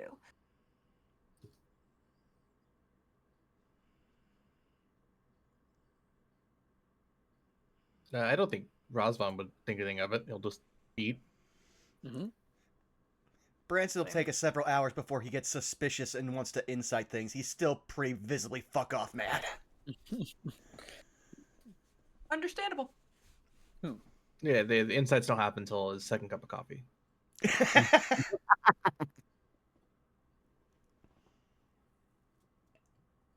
And if I can, Humphrey, just out of like ingrained paranoia, would small insect before taking any other food. Yeah, go ahead and insight him. Mm-hmm. Yeah, that's better. 23. Well, first and foremost, he's giving it to you not uh it's not like he's trying to skimp out on y'all. But you do get the sense from like what he's pulling it out of. You actually get a little look inside of his wagon, and you can actually see he's got what looks like a carving knife, Mm-hmm. and a couple of other utensils hidden tucked away. And so giving you on this on an insight, you get the sense that like he typically hunts for food, Mm-hmm. probably out on the road as well. So in terms of guaranteeing provisions, uh you get the sense that he might be uh he might, it's not that he's lying to you, but it might be more of a sense of like depending on what he has, he will provide. Hmm. It's not so much of an issue of amount, but in terms of like what physically it is. And given the fact that we explicitly have found no sign of life and things actually actively dying on the road, Humphrey gets the idea that we might be in a bit of a dire situation with food. Above game, not really. We're following the scavenger. There's meat. If we find it. Well, the better question is, how do we feel about eating what is possibly a were creature, and where's that lie on the cannibal scale? Depends on the breed of were creature. I mean, yeah, there are wolf wares. Either way, Humphrey takes the food that's being offered and looks at Lychee and says, well, hopefully the road we provide. It usually does. I'm hoping the same thing. Any plan B in case if it doesn't? I just handed it to you. Humphrey nods. I've got listen, as far as dried food and pre-prepped food goes, I am more than prepared to get us all the way to Scald at the very least. I don't know as I could get us farther than that, but that is as far as your job goes. Um, but I'm hoping we'll be able to find something. He takes a long pause before he says, edible and satisfactory. On our way. Humphrey rubs his chin for a moment, thinking back to Baru in particular, because when he left Branson, Russell, and myself with good berries, right? Correct. Branson, I believe, already ate his. Mm. No, Humphrey did the same. I don't know for Russell, but Humphrey thinks so. Ross on saving No, go this. ahead. Okay. Well, I think you've already lost it because it only lasts for a day, and we're on day 2 of our trip. Humphrey takes a minute to think and says, Mr. Vestil, may I bother you with a question? Oh, certainly, Humphrey. What's up? I am just trying to cover our bases, and the last person we met that was nature attuned, Mr. Aru, had the ability of procuring very filling berries. I just wanted to ask if you could do anything of the sort. Like scavenging? I don't know if that's well. I don't know how that works. It's just he was just able to produce the these very filling berries. I don't know if that is a scavenging thing or a magic thing. Oh, Because I see. Um, hmm, no, I can't make them appear out of nowhere, but if you need me to be on the lookout for anything that we can eat, I certainly can. hmm, any help will be useful. Yes. Sure thing. Hmm. And Humphrey hides a bit of a disappointment. It's like, damn it. Listen, I'm a miracle worker, okay? I'm Perfectly just fine. a It's guy. like, do you have that spell prepared, please? But yeah, no, Humphrey will eat his food with the slight concern that we hopefully don't starve.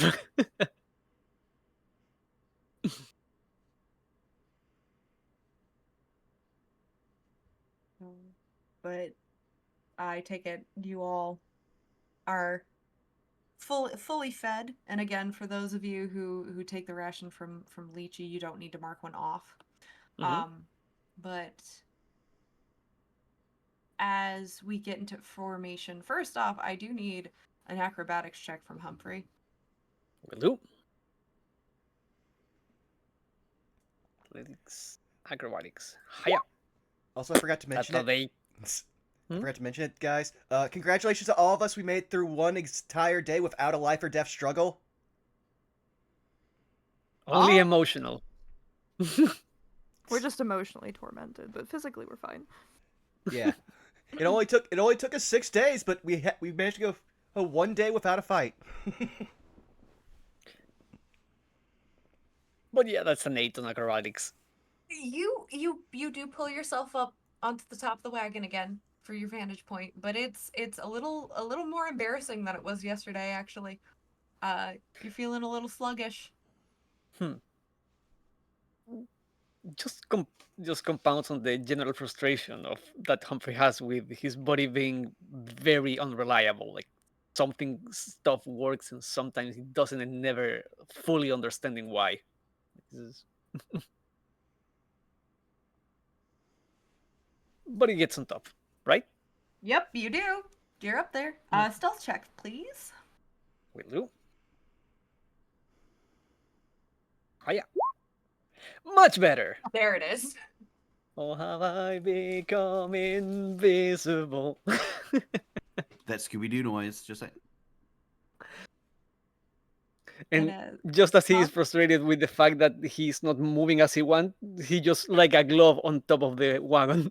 Just melts. Like, why? And as you melt into place, and the rest of you take, I'm assuming the same formation as the day before. Yeah. Perception checks, please, as you start your journey. I don't have disadvantage. Yay. Yeah, as far as I'm aware, no one currently has any points of exhaustion. And do we have advantage? You do, yes. Heck yeah. Hiya. Not 20. Oh my! Also, 3 14s in a row. I like how everyone has 14 somewhere because Yes. you're on their side. Yep, right? actually. Razvan? You want me as well? Yep. All right. If you want to. Ooh. This is juicy. I love this. And I do love that Razvan is the only person that was like 14? No. No. Somebody has to be different. It would be the bard. Theater kid. Sure would. But a lot of you begin to travel, you know, be like just following the road, as it were. There are a couple of things that immediately come to folks's notice. For starters, and I'm gonna lump the three of you in together. 13 is close enough. It's close enough to 14. It counts, right? 14 on the other side. That's the joke. So no, with a 13 and two 14s, the immediate first thing that you notice is the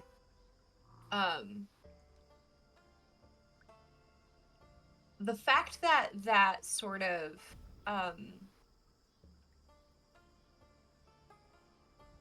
call it an illness, call it a blight, call it a rot, you're not really sure, but that grossness that you were noticing the day before in your travels is still present, but it doesn't seem to be getting any denser. It doesn't seem to be getting any worse than it was the previous day and your time before being here.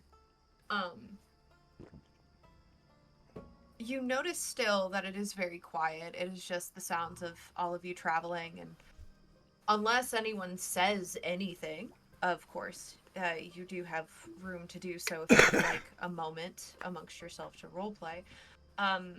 The most that you hear in terms of sound is the occasionally rickety wheels of the wagons and the sounds of an ox pulling said wagons and your own footsteps. Does it appear the mist is giving chase, or does it just seem like it was ambiently moving and we moved out of the way? I am so glad that you asked, because on a 23... Thank you for being the perfect segue. As Razvan, you notice that the mists are giving chase. They're following you. Oh, Rosman is curious and wants to strike up a conversation with Lena. Kind of realizing the sense of urgency, will kind of point out, it would appear that the mists are giving somewhat of us a chase. I would recommend we give some form of caution, if not expediency. She would look back that direction as well. You see it. It's not necessarily like... It's not like the speed of like a tidal wave, but you do see the mists forming, rolling, ever so much of a creep behind you. She thinks for a moment and says, well, if we woke up and it was back there where we started, and it didn't subsume us while we ate before we left, it's following us now, it's very obvious that we have its attention. Though if it really wanted to do something to us, it would have done so. I don't know what Oh, go ahead. I suppose a question for both you, Lena, as well as you, Master Lichi. Do you believe the mist to have some form of consciousness? Is someone controlling it, or is it just a wild element?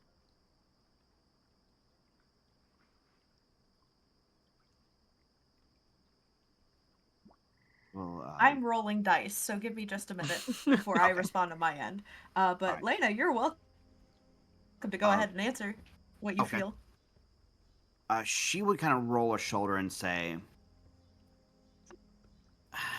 that's a good question. It doesn't move like anything natural, that's for certain. In my personal belief, it's mostly a conduit for something. If you were to ask me, something's controlling it. I There's obviously hearsay and rumors that things strike out from the shadows, or the mists pursue specific people. Definitely isn't normal. Is the only thing I can absolutely cross off the list. Do you perhaps know why? Back at the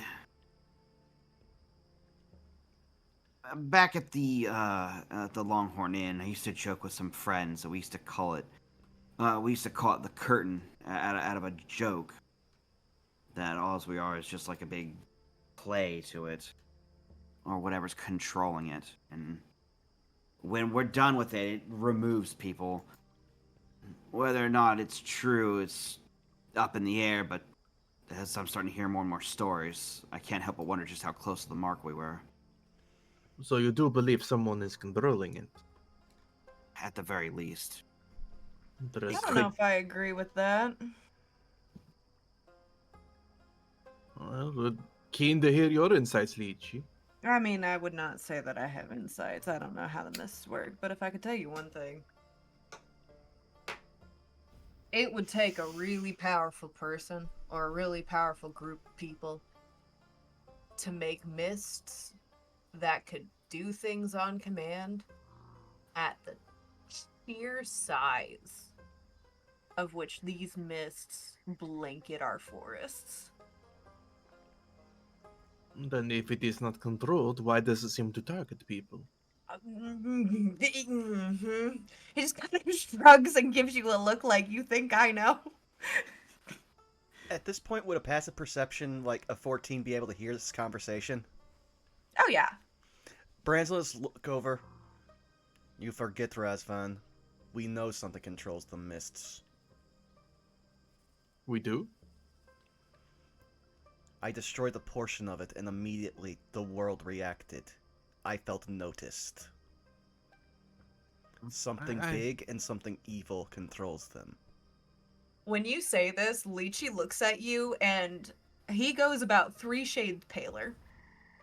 I recognize that you experienced what you had, Branson, but I am still not fully convinced as the direct origin. I believe all theories so far are as good as any, but it would seem that at the very least someone who opposes us in some way, is connected to the mists somehow. As for how, not yet know. I wouldn't say It's they oppose us. They're indifferent. Then They why didn't. target us? They're not. They're just moving. We're in their way. The second I dispelled them, I felt something like a whip crack. Looked down as if been bitten by an ant. So are you to say that the mists that now follow us are simply going the same direction? I think they don't care. We just happen to be where they're moving. Then why Just a would they be moving around the same time we are? serendipity? He shrugs. Like you can actually start to see is like he's being engaged and taking off of earlier stuff. He's losing some of his edge, but he also still looks kinda pissed. This is not the first time it has followed us in particular, which lets me think that either is interested in us or it is targeting us. As again, this is not the first time it has conveniently gone the same direction that we are going. Yes, but the last time it was like a wave, washing over everything in its path.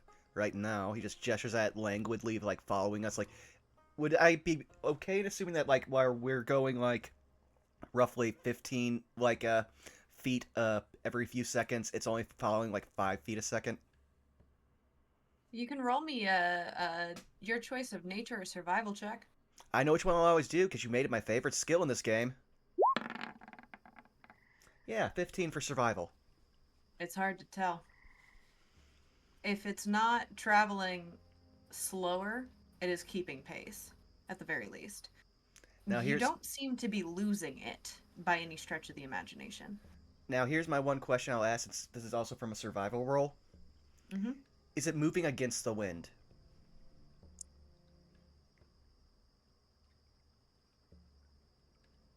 With it. He'll just take off his gauntlet, wet his finger, hold it up, and he'll just put it back on and go, it's also moving with the wind. No. But still, I will let your assumptions be your own, and hope we get more information as to what is the cause of all this. And this is when I draw Humphrey's attention to his vantage point. Mm-hmm. Uh-oh. Because to your sides, your left and your right of the road, you've also seen mists starting to form. We are getting surrounded.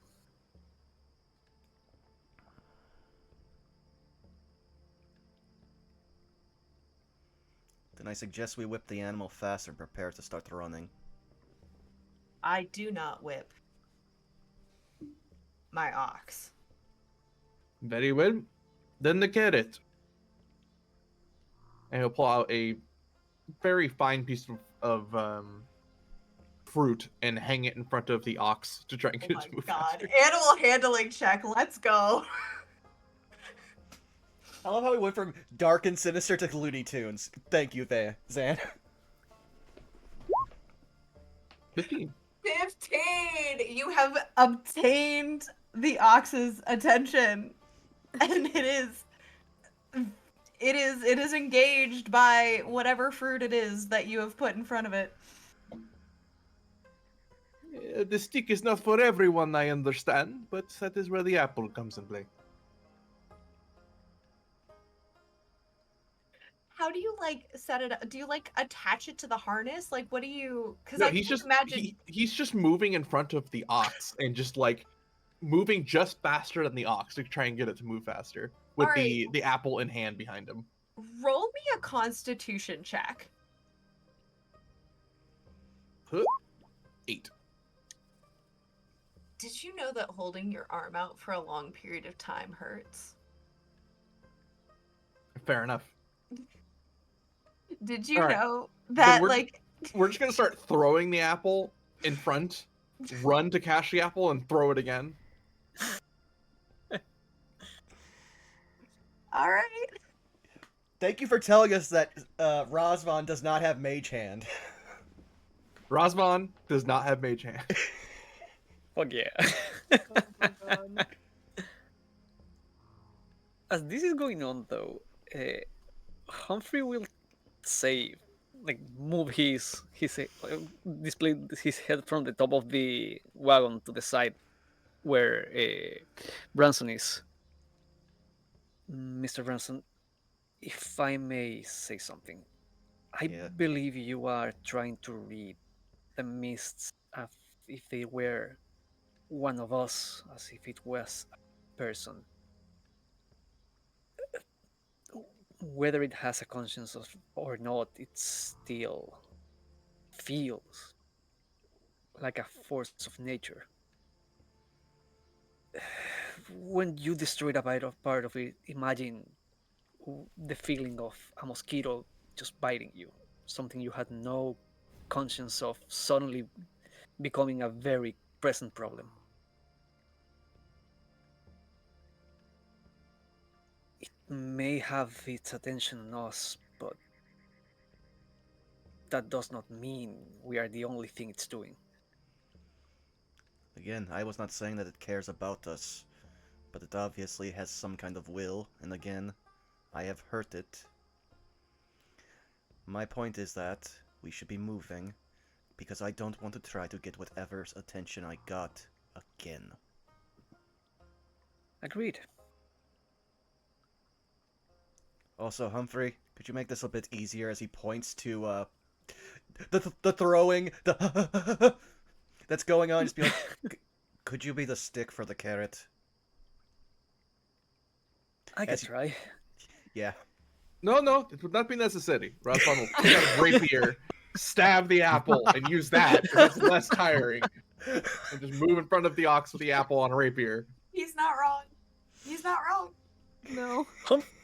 Humphrey tried his best to maintain composure and just stifle a chuckle. Branson, while not finding this funny, just like he's falling back into the usual mood of the group of just being like, of course they did. Let's just. Mr. Branson. I've made you laugh before, Branson. I will get you again.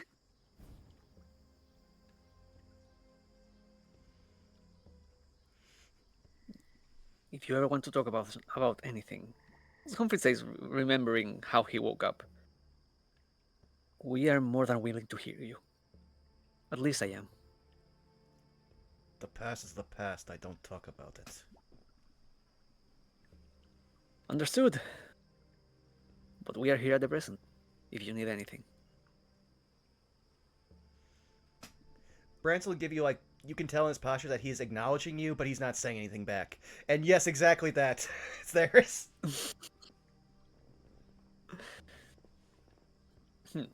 Humphrey will take the hint, and the head will slide back to the top of the caravan, the wagon. Going back, there's more. And I'm Oh! gonna carry over the 23, Rosvan, because there's more that you notice. You both notice this. And that is the fact that you are starting to notice, or at least at one point, you both notice something moving in the bushes, in the foliage. But it's not like medium-sized creature sized. It's like small, like a rustling, like something low to the ground. Is someone there? Still running. You do not receive a verbal answer. To receive an answer of any kind that isn't verbal. I mean, the technically speaking, you know what? Good point. Good point. When you ask that, the rustling stops. Whoever you are, you might want to move. The mists are encroaching. No response. No more. Keep movement. running. We don't have time to For sure. investigate. No, for sure. Absolutely. And on a 28, two things. Mhm. One, you notice the roots of the road are starting to like actually stretch out into the road a little bit more. It's not impossible to like for the wheels to go over it. It's occasional bump, but it does strike you as previously you were noticing some of the woods seemed like really odd. This is starting to feel more along the lines of, I hate to say like nature is healing itself because that's not correct, but you're starting to notice a few more signs of like things as they should be. Hmm. You're noticing, like I said, the sounds of rustling. You don't hear any birds aside for Vern, who is still up there, by the way, and he sees so much. He sees so much with his big eyes. And you also notice something up as you peer into the canopy, and I would like you to roll me a nature check. Me or Lena? You. Oh, will do. Hiya. That is a 10. Okay. You're starting to notice, yeah, it's overcast, and you're noticing, the mists, but you are also noticing, that the fog is beginning to rise, like it's humid. Like, it's entirely possible that rain might be on the horizon. It's hard to tell through the tops of the trees, um, but you're starting to pick up on like the general sort of, shall we say, climate of the environment of the swamp, of the forests, and it is starting to feel muggier, and you're starting to notice it. You're starting to notice precipitation beyond just the mists that have been encroaching. Hmm.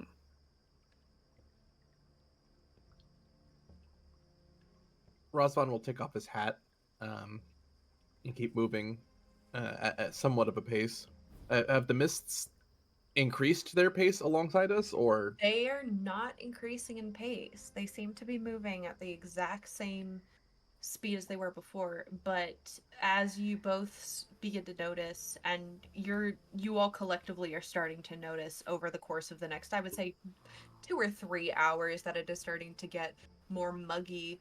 The fun thing about mists is that they are mists, water. They're getting thicker.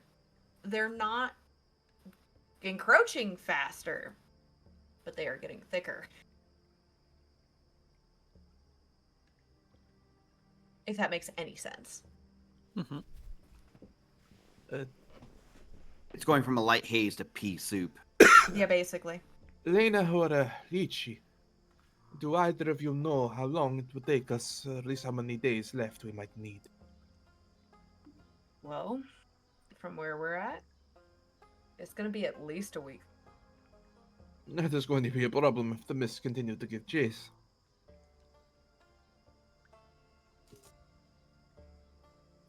He just kind of looks at you and shrugs once again, and he goes, I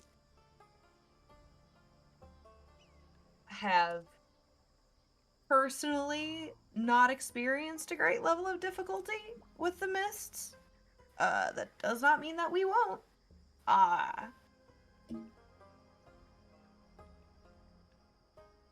If that is the case, then perhaps we go back to our more casual approach. If you aren't worried about the mists, then I suppose we have nothing else but to trust you. I would not say that I'm not worried about the mists. Do not make that sort of mistake. You just said you never had the problem with them. That's because I've never had a problem with them. That doesn't mean Surely, I'm prepared for them. considering there is only one real road that at least I can see. It's not as though we can simply get off of the road and let them pass, or let the mist pass. You will note, Humphrey, as you are up from your vantage point, that Hmm. the mists from either side of you do not seem to cross over into the road. Hmm.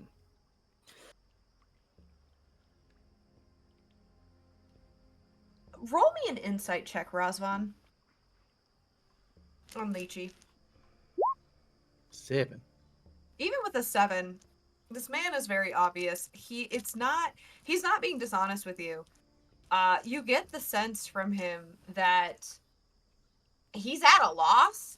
This is the one. It's like you know how this is gonna be so silly, but like as a comparison, but like you know how like when people will study for a test, right? And there'll be the one thing that they don't study for. It's like he's in that situation where like this is the one thing that he is not studied for. Yeah, Uh he's prepared for everything except for a party of people who traverse the mist and somebody that attacked the mist. yeah, exactly. Well, no, he's not prepared for anyone who's gone through literally anything we've gone through, because anytime we tell him something that we've done, he immediately tries to not shit a brick. And Tabling the discussion on whether or not this thing is alive, we are being boxed. Whether or not we want it, we are moving where it wants us to go. We have no other road. regardless as well, we will not be able to maintain a pace for a week. We will need rest. My I have recommendation would be to try to reserve our strength, and once the mist eventually catches up to us, be ready. I am not sure if it wants to. It's stopping. Like it's getting denser, but it doesn't seem like it's advancing any further, even if it should. It is I pushing us in one direction. It wants us to go somewhere. I have a query for didn't some of you say you were once traveling and you moved through the mist and it moved you somewhere else a great distance? Yes. Huh. I suppose I might be trying to do that again. Well, that would certainly make traveling in the caravan quite difficult if it takes us not to our desired location, but Mm-hmm. again, not really much we can do other than reserve our strength, at least in my opinion. And to be clear, when we say it moved us to a different location, it moved us to a different plane. Mm. Which, remember, I told you, we all come from different places, or at least I and Razvan come from the same place. Right. I forgot that. My apologies. She says, It is I'm alright, we only met yesterday. As for Branson and Humphrey and I, we only met, 3 or 4 days ago? 5. 5? Who's counting? I guess you are. Oh, Festiel. Have you ever heard of the Dale Lands, or, you said you were from Baldur's Gate, right? Yes, but then he also said that that was not true. Because he said that when he first met you, didn't understand who you people were. Well, that's his only frame of reference, so he's go, do you recognize the Dale Lands or Baldur's Gate? Can't say that I do. Okay, so you have met people from 3 different worlds.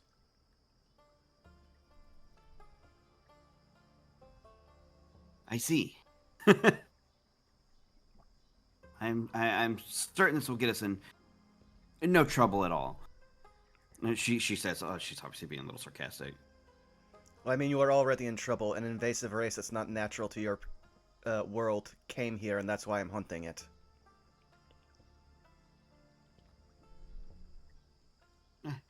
That as well. Speaking of which, Leje, if we're going to keep running, don't. I'm leaving the orb in your carriage. Don't touch it.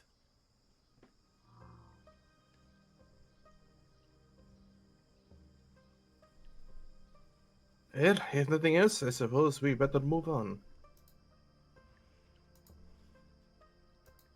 And since How we are taking a more casual approach, Lena, you wished to speak to me.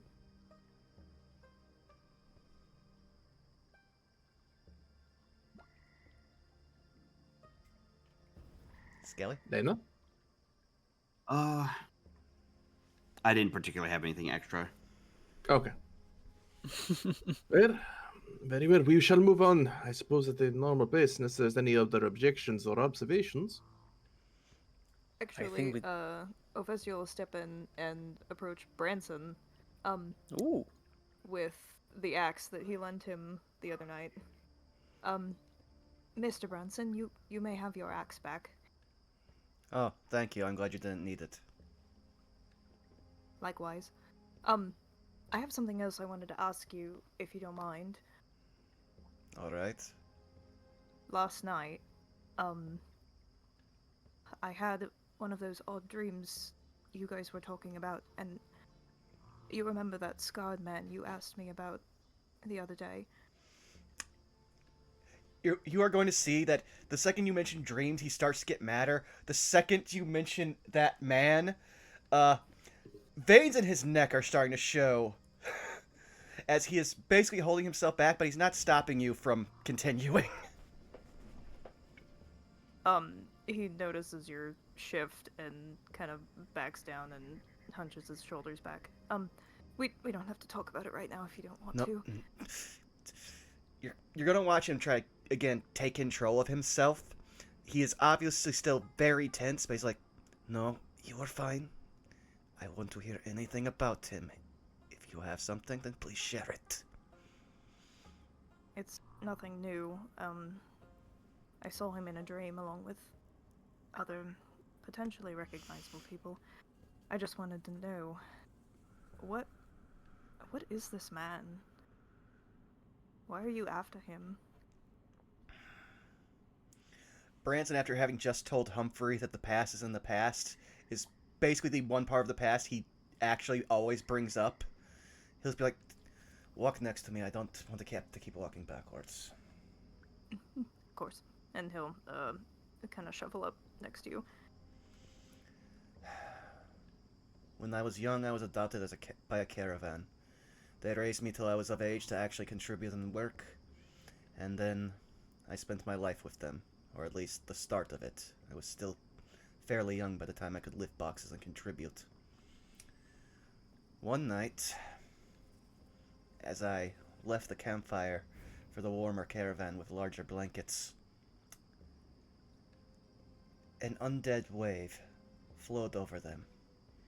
Zombies, skeletons, monsters. Tore everyone apart. I cowered in that carriage until a voice called them, made them stop, had them take some of the bodies. When I got out, I had to know. I risked my life, but at that point, my entire world was destroyed. I needed to have at least the closure to know what has happened. And that's when I saw that man. He's, from what I've learned, a vampire and a necromancer. But the only thing I will ever truly remember him for is for when he noticed me. The look in his eyes, the curl of his lip that showed that fang. And the only things he's ever said to me. "Oh, you missed one." As he said that, he walked away, and the mist soon came and took him.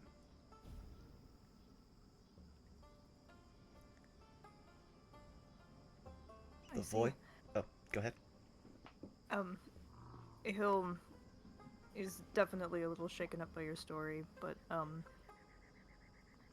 he'll compose himself. Um, I'm so sorry to hear about so much pain that man has caused you. I can relate in some ways. I'm just curious. I've never seen him before in my life, but for some reason I feel like there must be some reason that he's after me. I was wondering if maybe there was some connection. I have a theory, but it's not a good one.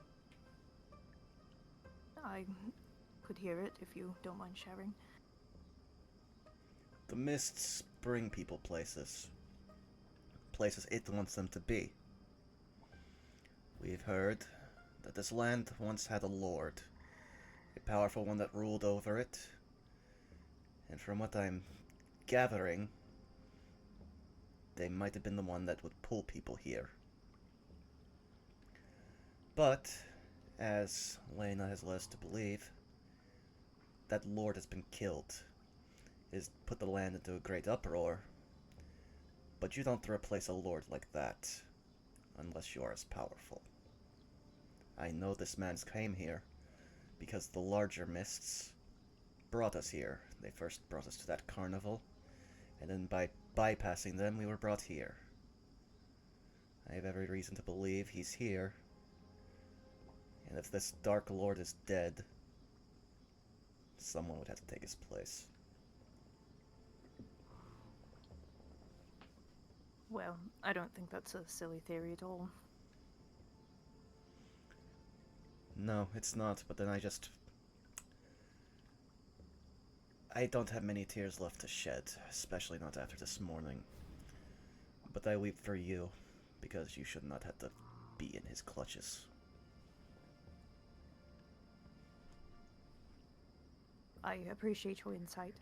And I'm sorry about whatever happened this morning. I know we only just met, but if you ever want to confide in someone, I'd be more than happy to listen. This is the most I'll ever speak on my past. Anything else I will say when I feel it. Understandable. That said, prepare to take a good rest when we finally take our break to water the animal. We're all going to need it. Will do. Thank you. Again, Saris, I see you.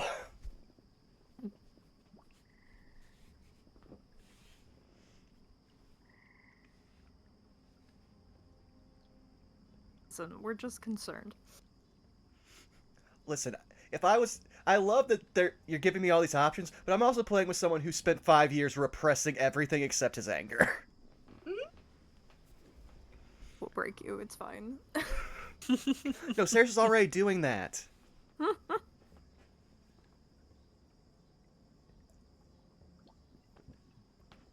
But yeah, unless we do sign to stop or take a break, I'm just assuming we're all going on as needed.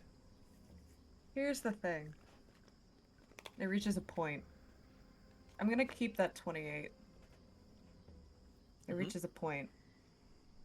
Humphrey, you notice something in the woods, in the mists. And after a bit of, because you've been walking for some time and it doesn't seem to be letting up. In fact, it seems to only be getting thicker and thicker. There reaches a point where off the road, off the beaten path, you notice a bit of the fog, the bit of the mists lessen up. And your eyes that apparently see all with that natural 20 making it a 28.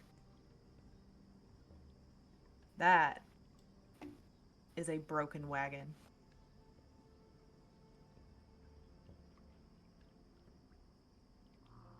And you there's no mistaking it. That is a broken, like, cargo wagon. Be on alert.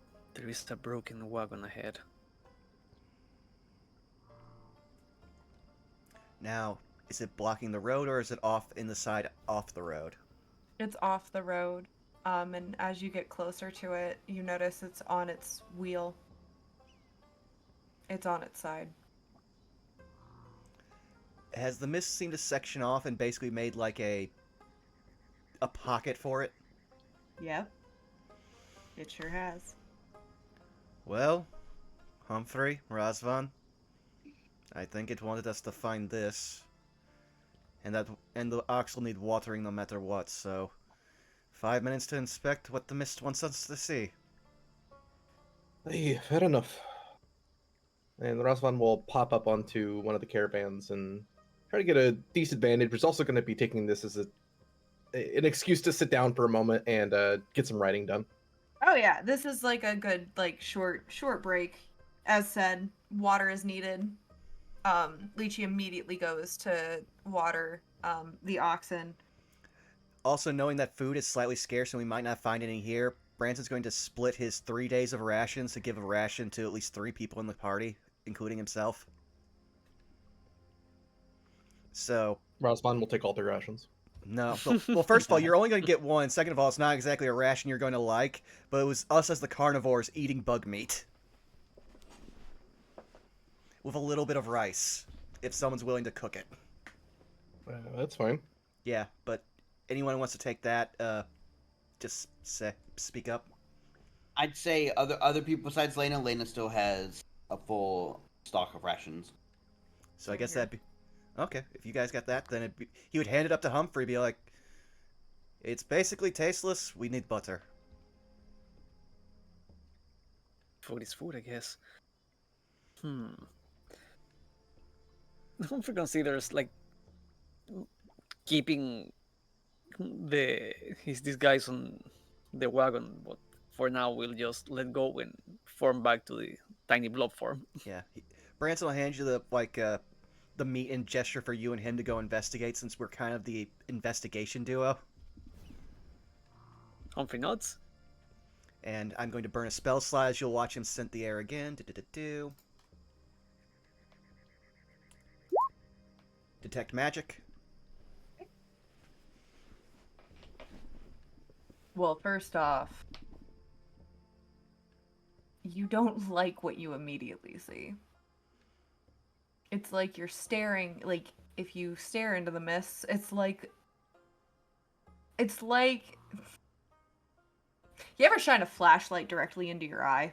Yes, several times, which is probably why I have glasses now. Yeah. Then also, That's kind of what it feels like. Well, no, I was also the kid who no one told until too late you don't stare into a laser pointer. Yeah, that's pretty par for the course in terms of like what you're experiencing in terms of like the mist surrounding you. Now, my here's one question. Here's the kicker. I know you're about to ask me School of Magic. You do not get one.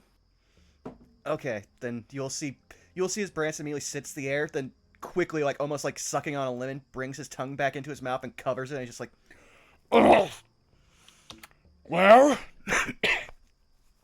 if we didn't already know, the mist is very magical, but it is something beyond mortals, because it has no defining shape or scent. He's now slightly breathing through his mouth, but also breathing through his teeth to try to shield himself from all of the pervasive smell and just try to single out if there's any other magical auras around the wagon. There is.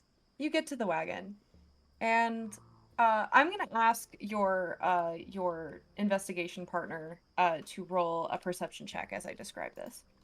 Will do. As you approach the wagon, there are a couple things that you immediately notice.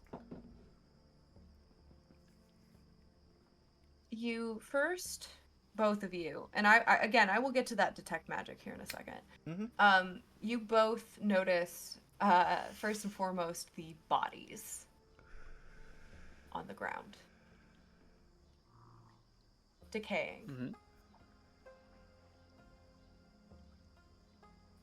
But they are not full rigor mortis yet.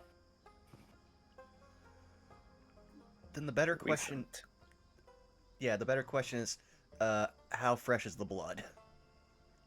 Roll me a medicine check. Oh boy. Could I finagle a survival? Medicine. 14. It's not super fresh. The wounds are starting to. I hate to just be blunt. We're reaching the end of blood Okay, amongst all of them. yeah, they're basically nearly desanguinated. Mm-hmm. Um, and for count, there are 5 of them. Okay, and then this would probably be either medicine or survival. Branson will ignoring the wagon, checking the bodies, just because that's a more immediate danger. Uh, what do the wounds look like? As in, are we looking at claw marks? Are we looking at weapon marks? I will carry over that 14 medicine check. Mhm. You are noticing a combination of things. You are noticing a lot of slash marks, um, of a variety of different types.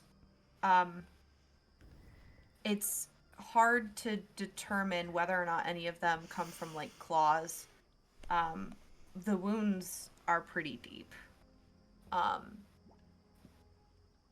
they're you even see a couple of them that just have straight up lethal blows, like a slit to the throat, for example. One of them straight up has a stab wound. The weapon no longer there. Um, that would have been a kidney shot. That would have killed them within minutes. And was that pierced through or slashed through? The throat was slashed. Mm-hmm. The kidney wound was pierced. And is the Like it piercing had been it looks like they were straight up impaled. okay? So that tells.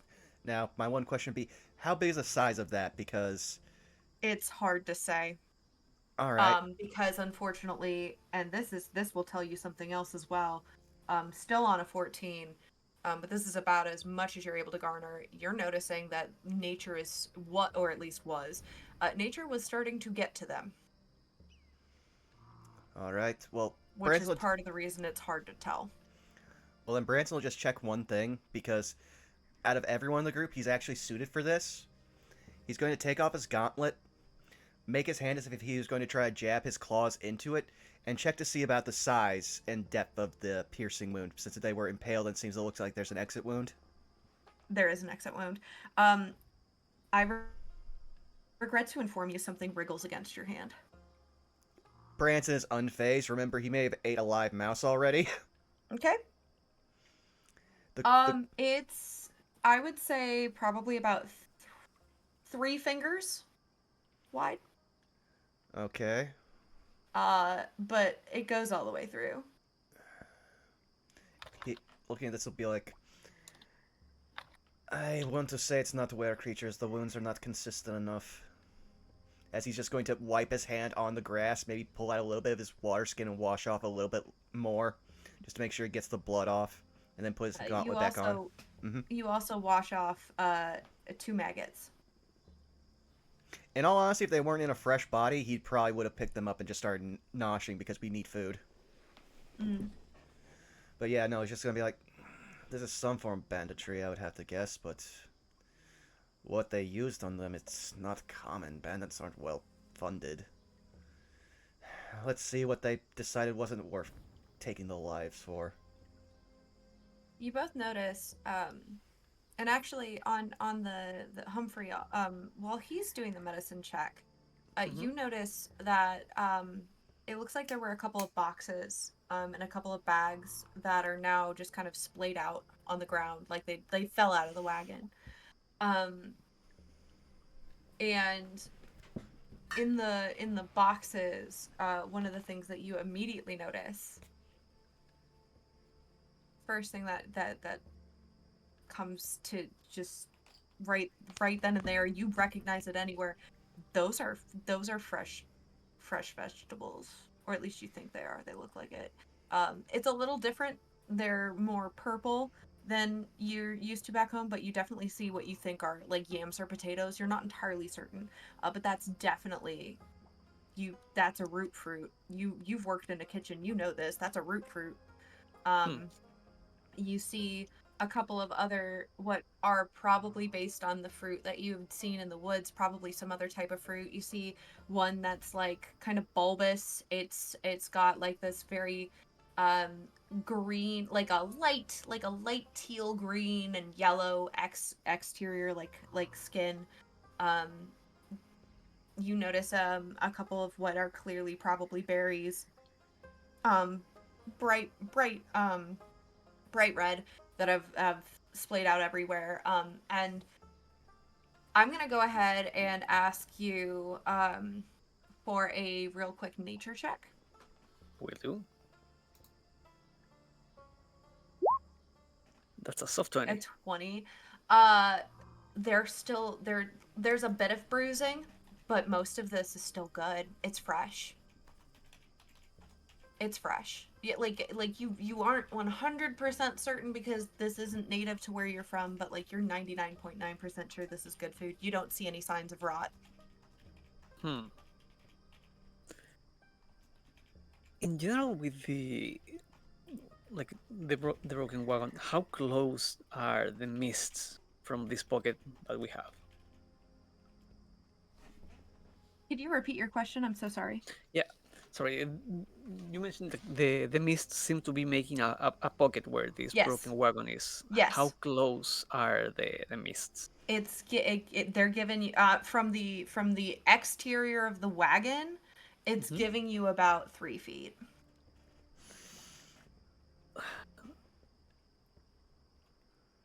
Humphrey is very hesitant to take any step forward, but he realizes like the food is important. So he will look at Branson and say, "We seem to have provisions here. They clearly are not going to need them anymore." Yep. As you say that, Branson has moved from no longer inspecting the bodies because he isn't going to get any more information. He is rifling through anything to see if they have anything else useful on their persons. He's not expecting coin or jewels or anything. He's pretty sure Well, this is a bandit thing. Oh, yeah, and to that point, I was gonna wait to bring it up, but your detect magic notices a shall we say a faint aura around one of the 5 bodies. he'll be like, all right, wait a second. Humphrey, check some of them to see if they have anything useful on them. Remember, the dead do not care about finery or care about possessions. Take what we need. And he's going to walk I do over to not, where. Oh, go ahead. I do not disagree, but my question then is why they were attacked. If they have anything of value, like That is what I'm. food has been food has been scarce up to this point. It would stand to reason that they would take the fresh vegetables because those are quite valuable right here, right now. Brant's just going to take. Something doesn't something doesn't fit here. Brant's just going to take one of his hand axes off his belt and just gesture. He's just going to be like, because there's something magical over there that the bandits didn't notice. I'm going to investigate it. At which point he walks over to the body where it is, and he'll see if he has to flip it or if it's out in the open. It looks like you're gonna have to rifle. Well, that's fine. He just takes his axe, like he's not gonna do anything violent. He just kind of gets it, wedges it under the body, and just kind of flips it over. Uh, the dim light is coming from one of their pouches that is on their belt. Okay, he'll reach down, take the pouch. He's not going to touch it. He's While go ahead. Just a quick addendum, like while Branson is doing this, Humphrey takes a peek at the lantern on his belt. It has not changed yet. Hmm. Continue.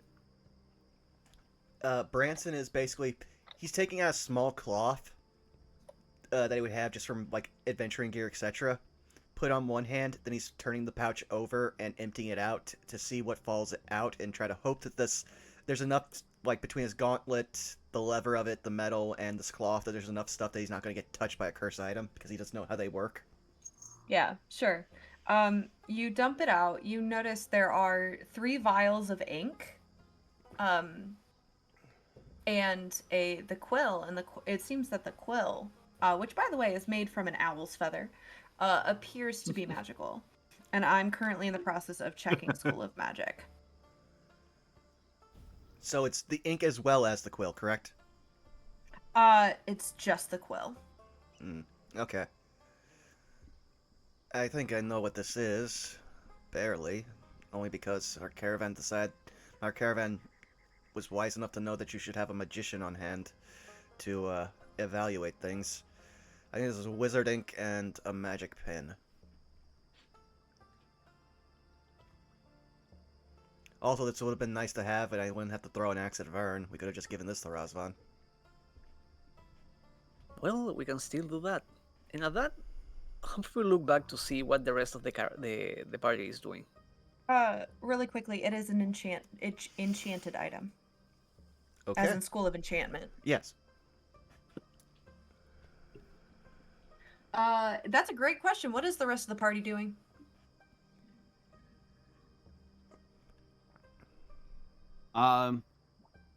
Lena is keeping an ear out, especially behind the caravan, while Humphrey and Branson are investigating up front. Okay. Roll me a perception check. Okay.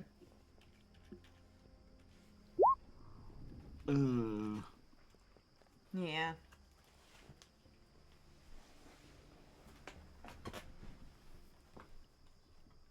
Yeah, it's hard to hear, it's hard to tell. Things are eerily quiet, and the most that you're able to hear is you and your companions. Mm-hmm. I'm trying to listen behind, but I'm also like paying too much attention to what's going on up front. Mm-hmm. Mm-hmm.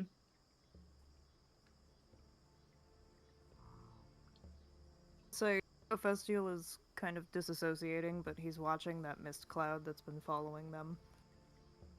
Roll me a wisdom saving throw.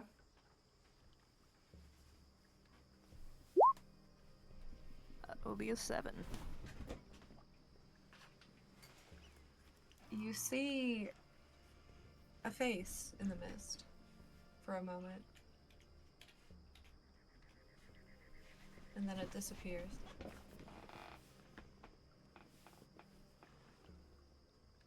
You hear a whisper in the mists. You hear your name in the mists once again. And then it fades.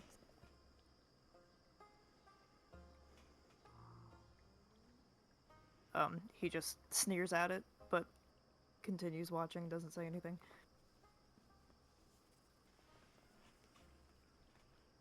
Razvan? Razvan's kind of lost in his own writing in his book.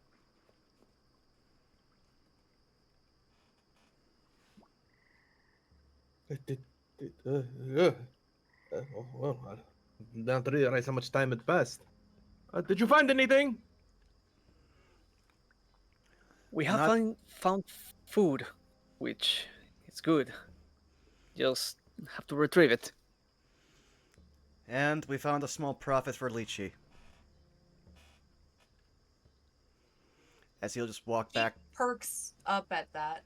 No, Branson's like just already walking back, sensing that, again, if the mist is already kind of guiding us to just another tragedy and just reinforcing how much this world sucks, he's just gonna walk up to Lychee. I can't speak entirely for the ink, but this pin is enchanted, and this ink was overlooked. It looks like these people were felled by bandits, so they would not know. I'm pretty sure this is wizard ink, so it's worth at least 3 times what a regular ink is worth. The pen, it's magic. You can charge what you want for it. His eyes widen, and you're not being quiet about that either, are you? No. Hey, Lena. Roll me a history check.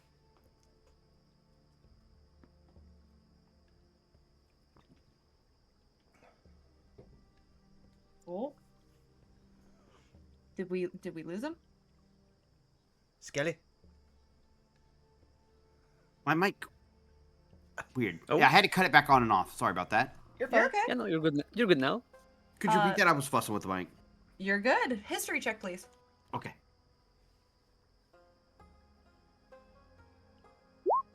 Oh, 17. Yeah, he made the mention he believes it's wizard ink. That catches your immediate attention as, first off, Wizards? Those are extremely uncommon. You don't think you've ever heard stories, at least not recent, uh, let alone know of how to become, like, there's wizards are like a thing of the past. They're like of the past, like of the past. You've never seen or heard of anyone becoming a wizard ever.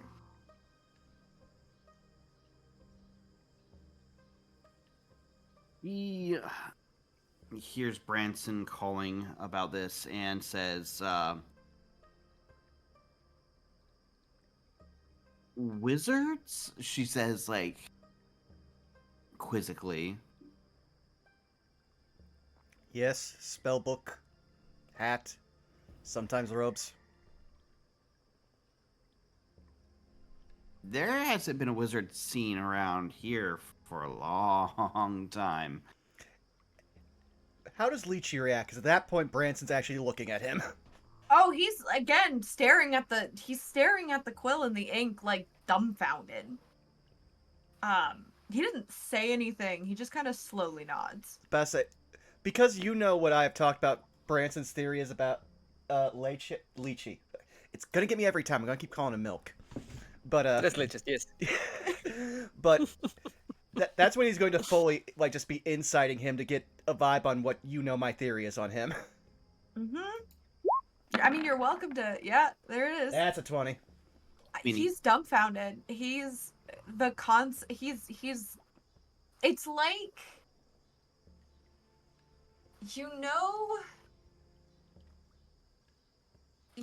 how, like, when you're a child, right, in your innocence, and you inform children that there are real life animals that are spookier that live in the ocean, and you show them said picture of spooky thing in the ocean, and they get that like sheet white look with like they've just witnessed something that they shouldn't have. Mm-hmm. That's the look that he's got on his face, except he's a grown ass man. Well, noticing how it is, I'm willing to give you these, but there's something that we could use that would help us and probably also help you. That Razvan needs. If you possibly have it in your cargo, we could, say, make this a fair profit. What would that be? Razvan, what was that last thing you needed to tell us what items are magical? A pearl or diamond? I think it's a pearl. Let me check.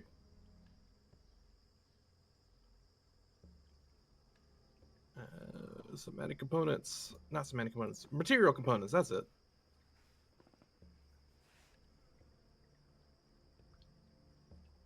Identify is a pearl worth 100 gold pieces and an owl feather. I have an owl feather. Yeah, so just be like, if you have that, then that's all. We'll accept that as payment and not ask for how much profit you'll make off it. Well, I can't make any promises, but we can certainly try. So he's basically going to look and see if he has one. Oh no, he doesn't. Oh. You get the sense that what he means is you may have to sell to get one. Okay, they don't be like, then helping us find someone who could produce such an item will be part of a payment, and this is the down payment. He just looks you dead in the eye and says, "We may have to use this to find that person." That's fine. Like straight up. In all of my, what you're asking for is the wealth of a clientele that I usually don't get. That's fine. Maybe if we keep finding It doesn't mean it's impossible, just may be something we gotta work up to. That's fair. If we can figure out some of the things that we have on us, and if we want them, that could possibly become your clientele, because we may not want it. He takes like a deep breath. All right. Yeah. I can't make any promises, but all right. Don't worry. If it'll put you in danger, we will take it on ourselves and not you.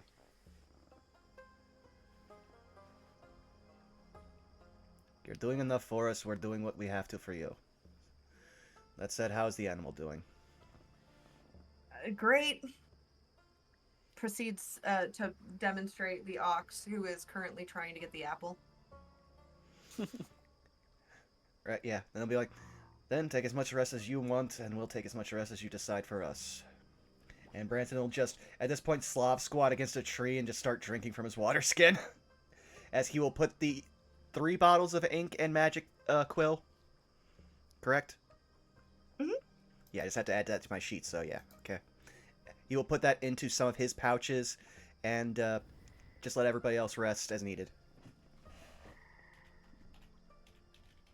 For his part, though, once Branson walks back to the group with the feather and they start talking about this, he's still like, gears turning in his head, trying to put the scene together. And even if the lantern is alright, he feels the curiosity and moves towards the wagon, and he will unsheath the bone hill dagger. Okay. With the dagger in hand, he will walk inside, ideally to retrieve the vegetables, but also see what else is in there. You find, in addition to um the equivalent of a week's worth of rations in vegetables. Hmm. You find a couple pairs of uh I would say they're more along the lines of like middle class commoners clothes. They're not anything fancy, but you see a couple of doublets that are decently well made. Um, you see a couple of cotton shirts, um, some breeches, um, and in addition to that, you find there is no money, Mm-hmm. and you find one more thing that strikes your interest is that there is like a crate that had some type of like water skins and vials and whatnot, and it looks like every single thing that like container that could hold liquid has been very deliberately like broken or had like a hole poked through it. Like that one in particular looks like it's like upright. It doesn't look like the crate itself is upright. It doesn't look like it was just thrown off like everything else was, and it looks like Mm-hmm. it's been ransacked.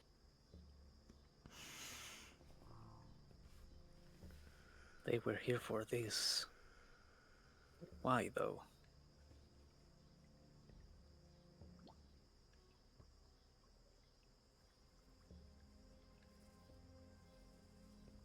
I'm probably grab the vegetables and try to see if there is anything else that seems out of place besides the crate. No one has any weapons at all. Hmm? Not even signs of sheaths. Not even like a dagger. And none of them have instruments on them. Hmm. Hmm.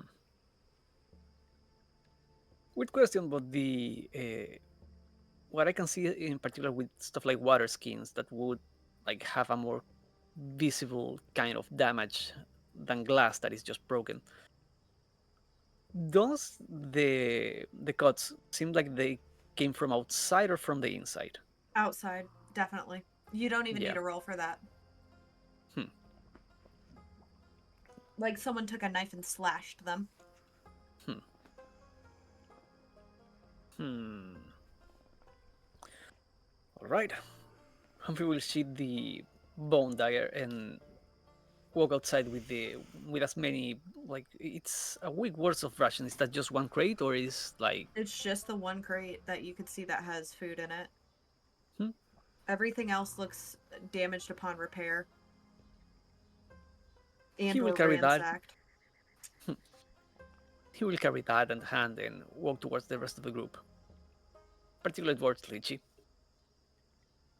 We have some solution for our food problem. Oh, vegetables. I think. They seem to be good Yeah, ones at that. yeah. You've got a couple berries in there. I see some potatoes. Looks like you've Mhm. got some sort of gourd in there as well. Some squash. I do believe we can make good use of this. A It certainly question will though: keep us from starving. What's up? water. How? Well, not how, but have you heard stories of travelers being ransacked and their water skins destroyed?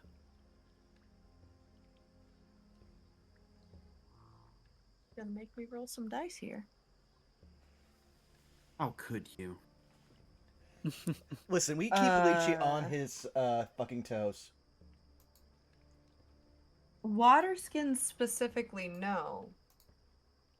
But deliberately ransacking someone's carts is not out of the question. And in fact, it's admittedly part of the reason I hired you.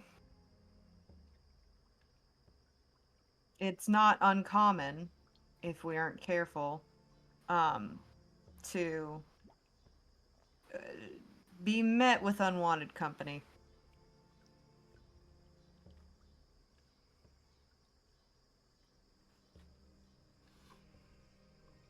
Hmm. But why the water though? Yeah, I don't know. I couldn't tell you. There must have been something specific about it that whoever attacked the wagon was not thrilled about. Honestly, I have a Besides the theory. weapon, yes, Mr. Franson?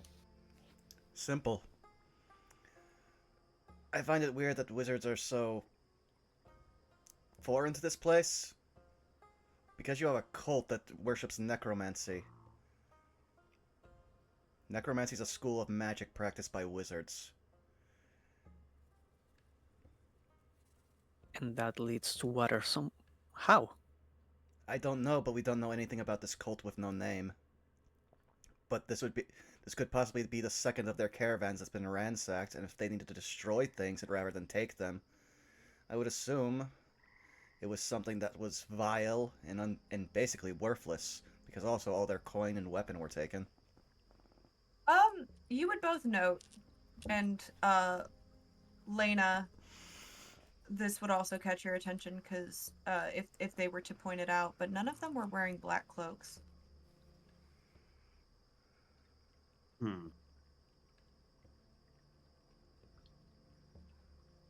None of the bodies, I should say, were wearing black cloaks. They were all wearing commoners' attire. None of them were wearing armor, for the record. They looked like as far as any of you would guess, they looked like just normal people.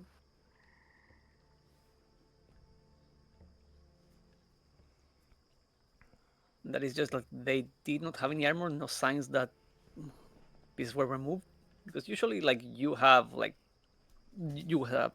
type of like pants or stuff like that, like made for having armor on top, if it's like full plate or stuff like that. At the very least, if they were armored, not full plate. Okay. If they were armored, also not chainmail. At best, they probably had leather that is actually worth something, so they probably took it. Or at least that's a theory. Hmm. It is concerning. I'm not sure what to make of a group of individuals taking a caravan out with no defenses. Unless the party that's meant to keep them safe is just not present. Or turned on them. Or turned on them.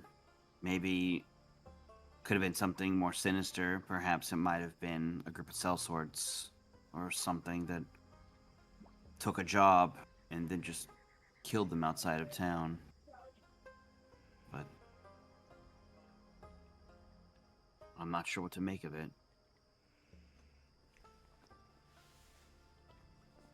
Seems odd, though, if that was possible, they would leave the food here, too. Well, it also could be a matter of what they could and couldn't carry. We don't know how much they robbed from here. And if they don't have armor, but they thought the armor was worth something, that's still a lot of stuff to carry. Did you find any footprints or other markings of who could have attacked? We are still puzzled as to what attacked this place and why, but we do have some vegetables that could tie us together for about a week, so that's a positive. Again, hearing then- that, I would say just hearing that, you'll notice, and probably anyone who wants to make a perception check.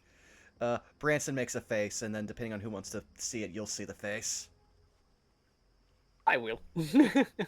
I Yeah, mean, no, you don't I have will to. You don't have to roll. Your perception's high enough, motherfucker. Well, it's Uh, insight. It's an insight. Okay, fair enough. Then yeah, go ahead. Anyone roll. He's not. He's not deceiving anyone. 23.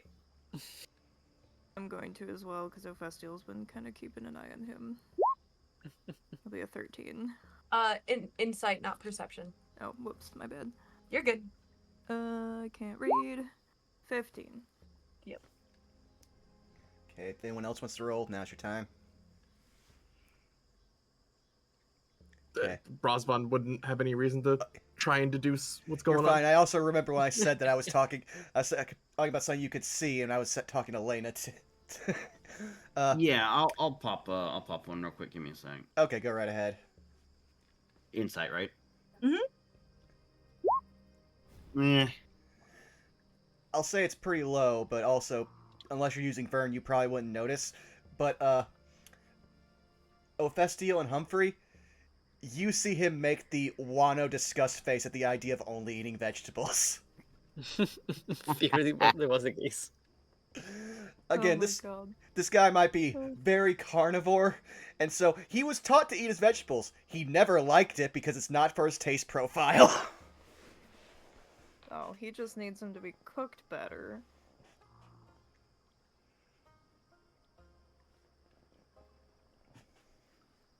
If there's nothing else, then I hate to say this is another mystery to chalk up, but I do not think we're going to get the answers to yet another question, at least for now. I agree, and sadly, it seems like the only way we're going to get our answer is the hard way when it finds us. Indeed. One thing we know, they have a thing for water, so There were no bodies found? several. Several bodies. Fair enough. I will move over to try to give some form of last rites at the very least.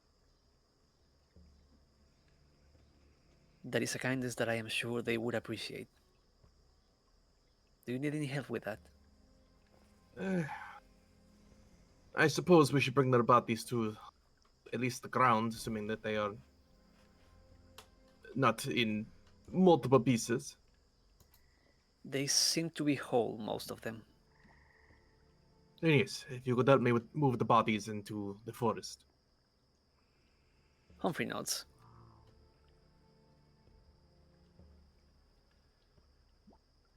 And we will do so. Yeah. You're able to do so with ease, and you're able to give them their last rites. It's, as I mentioned before, it's pretty gruesome. It looks like they were just maimed and slaughtered. And a lot of, as I said, the blood is completely like they bled out and is now dried. Are the bodies like very rigor mortis, or does it seem like it was relatively recent? It was relatively recent, not like immediately, but we're still within the first like 48 hours. I see. Okay, well, the body's a little hardened. So he'll do his best to kind of put them in a somewhat comfortable position on their backs, kind of facing up towards the sky, and just put them along the tree line in somewhat of a line so that nature can reclaim the bodies. Humphrey will follow Rasvan's procedure. Whatever he's doing, he will try to imitate. And as you do, you watch as the forest seems to immediately start to take to the bodies as vines and roots grow slowly but surely, slithering around them. And as the two of you watch this sight, that is where I'm going to end tonight's session. Let's All right. go. Oh, nice. Dear Lord, the amount of character drama we're going to squeeze out of this week of traveling.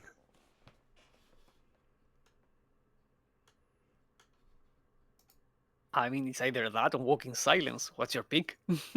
Well, I mean, we could also just be attacked and finally like break the one day long peace we've had with this entire realm. Nah. Sometimes just the trauma is damage enough. Look, if other games No, have taught inside me, for violence or melodrama, take your pick. true. Listen, If one thing, Mhm. if one thing, attempting to speed up lengthy travel like this only proves one thing, is that, and that's you'll get dysentery. So let's not. Excuse me, I always got bitten by a rattlesnake. Mhm. Listen, I had a joke where trying to figure out how like what races are actually native to here because we found out dwarves don't exist here. I was like, Why would they? yeah, but again, I was making a joke to Saris in our off time. I was like, are you telling me everyone thinks I'm a were snake or a snake were? And they just One of my yeah, they just Skelly, one of my favorite Hmm? Skelly, one of my favorite drinking games is playing Oregon Trail with a few friends, and each time we get injured or have to drink like a tonic to try and heal, we have to take a shot. It's very fun. Oh, my We just god! name each of our travelers after us. It's so funny. Holy shit! Amazing.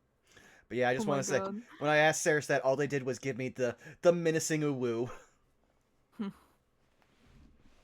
You'll have to find out. Next time. which will be in a different year. It's All true. right. Yeah, Booyah Last one pointed of the out. year. This is the last one of the year. We made 17 sessions in 1 year. True, That's pretty true. good. Mm-hmm. But yeah, no, this was great. And I look forward to what else it has, especially since now I know of the only two things that Saris has had prepared for us, because that was the first thing they told me when we started. Is I got art from Impact Frame and Whoops. And so I was like, I can't wait.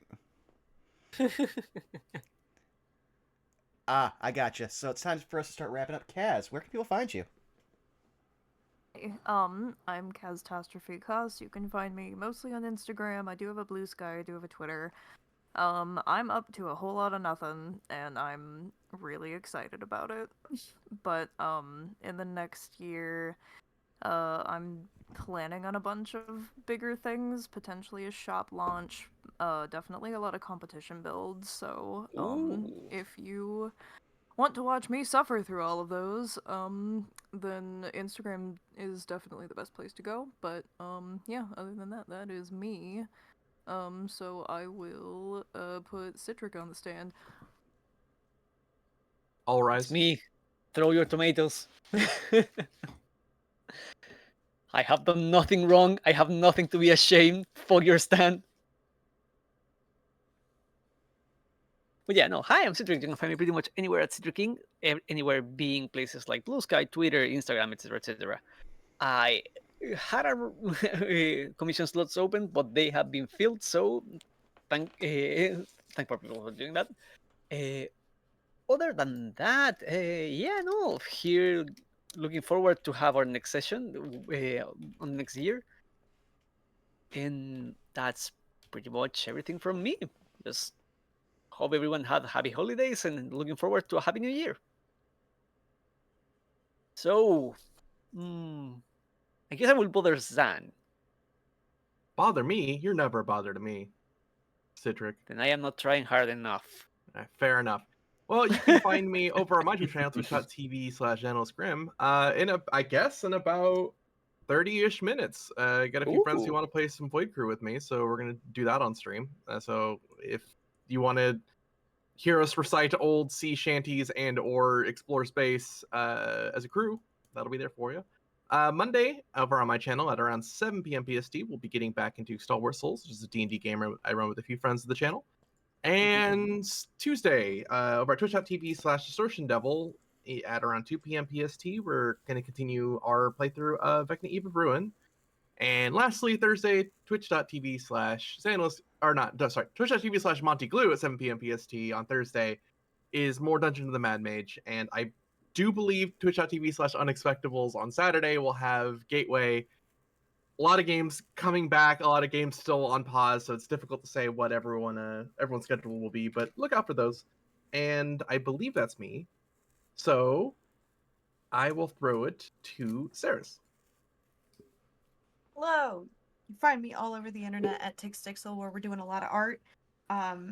You can also find me on other people's channels throughout the week, playing video games, hanging out, commentating. I'll be here on Skellet Alpha's channel, Skelly's channel, on Friday for some Mario's Made of Paper, and then we will be here on Burnout Vaughn's channel for Nona Leveler Extra on Saturday, where we date gods.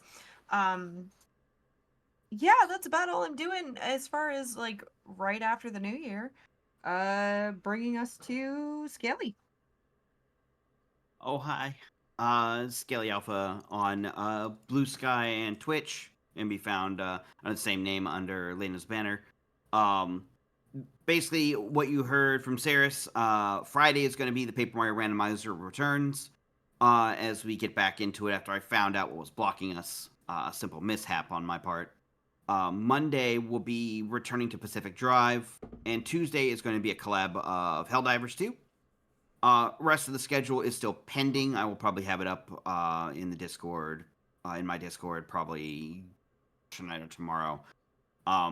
Outside of that, I'm just planning on setting up, getting more art done, and I'm still on the hunt for trying to get involved in another long-term tabletop game.